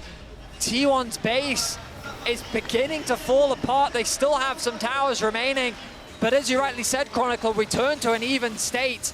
And the Dragon The thing is with Volibears is that while it's nice for poke, that's all it brings to the table. It's not an AD carry, it's like, it's just a poke champion. For this Dragon, and they can even afford to give it up. I don't think they will, given how this series has played out. A minute and a half until it's available. As an Elixir of Iron, thank you for pointing it out, Vedi. For Keen, just trying to be as beefy as he can be. He is, though. Like, it's crazy. The Sundered Sky, this front line is exactly what they need. I was worried about GenG's ability to engage, but around these neutral objectives, they're still able to find the fight. And what looked like a devastating collapse from T1, GenG handled it so beautifully. Summoners are coming up. Maybe T1 can find an angle before that flash is back up for Chovy and Pace, but I don't expect it. It's GenG with control around the Dragon. The amount of homework that they're doing as well, you can see this vision shut out. Yep, lights go off. And there is an Umbral Glaive here for Carrier. They have ways to cheat vision in this game, but he's on Pike. You can't face check anything without just popping. Yeah, particularly into both Maokai and Poppy. Another thing is that T1 doesn't actually have great hard engage. They have really good pick, which is why the game felt so one-sided. But outside of Owner going in, or like Guma, you know, going in with an ultimate, Faker hitting a charm, that is a lot more telegraphed, or it puts you in a position of danger. And engaging onto GenG is also a nightmare. Tristana is notoriously hard to collapse on. There's a Poppy and Maokai combo in the game. And there's a lot It's of... fascinating how quickly the dynamic Right? shifted, right? It's just, it's ridiculous. But they don't need to go for this, is what I'm saying. T1 can bide their time. I just don't think they will. Yeah, Nature's Grasp going to come out the arrow, connecting on Tona. Chains of Corruption just try and buy some space with the flash. Under Faker, the knock-up, and he's dead. Pieces arrows follow him into the death chamber as the Impale is decent. Ona's still alive, he's so tanky, and it's Gumayushi taking matters into his own hands. The spears go wide and the popping goes down. It's a double kill for the Skarner, and Chovy's still alive. There's a bit of damage, but he gets over the wall, flashes, but the bone skewer finds him. Oh no, wow. T1, they want to go to London. Oh GenG no. trying to get the fight, but the death timers are too long. Oh, it's only Canyon versus the world here as T1 are taking down their first inhibitor of the game. They are not done yet. Nexus turrets stand between them and another final. He goes golden. He's holding onto the wave. He wants to take it down. He does. But another one is conga lining in. Lahens, he knows he just has to move it away from these Nexus turrets. And he is able to stall it out. Another teleport. Rip, no. They'll now get their time. It is Gula that's able to melt these turrets. And GenG for the last 2 years. Damn it. The kings of Korea. But we know the world is T1. That game 1 throw by GenG just picking Ziggs and like leaving Ash open feels bad, man. But hopefully you guys enjoyed the games. I'm really disappointed. I wanted to see GenG step up, but the GenG choking allegations are never going to be let down. Anyways, we'll see you guys next Saturday for the World Finals of BLG versus T1. To the World Championship final. Whew. And I was getting flashbacks. Alrighty. I thought that maybe GenG run See you guys to a game in the next 5, one. but it did not happen. Thanks for T1 watching. just said no. You will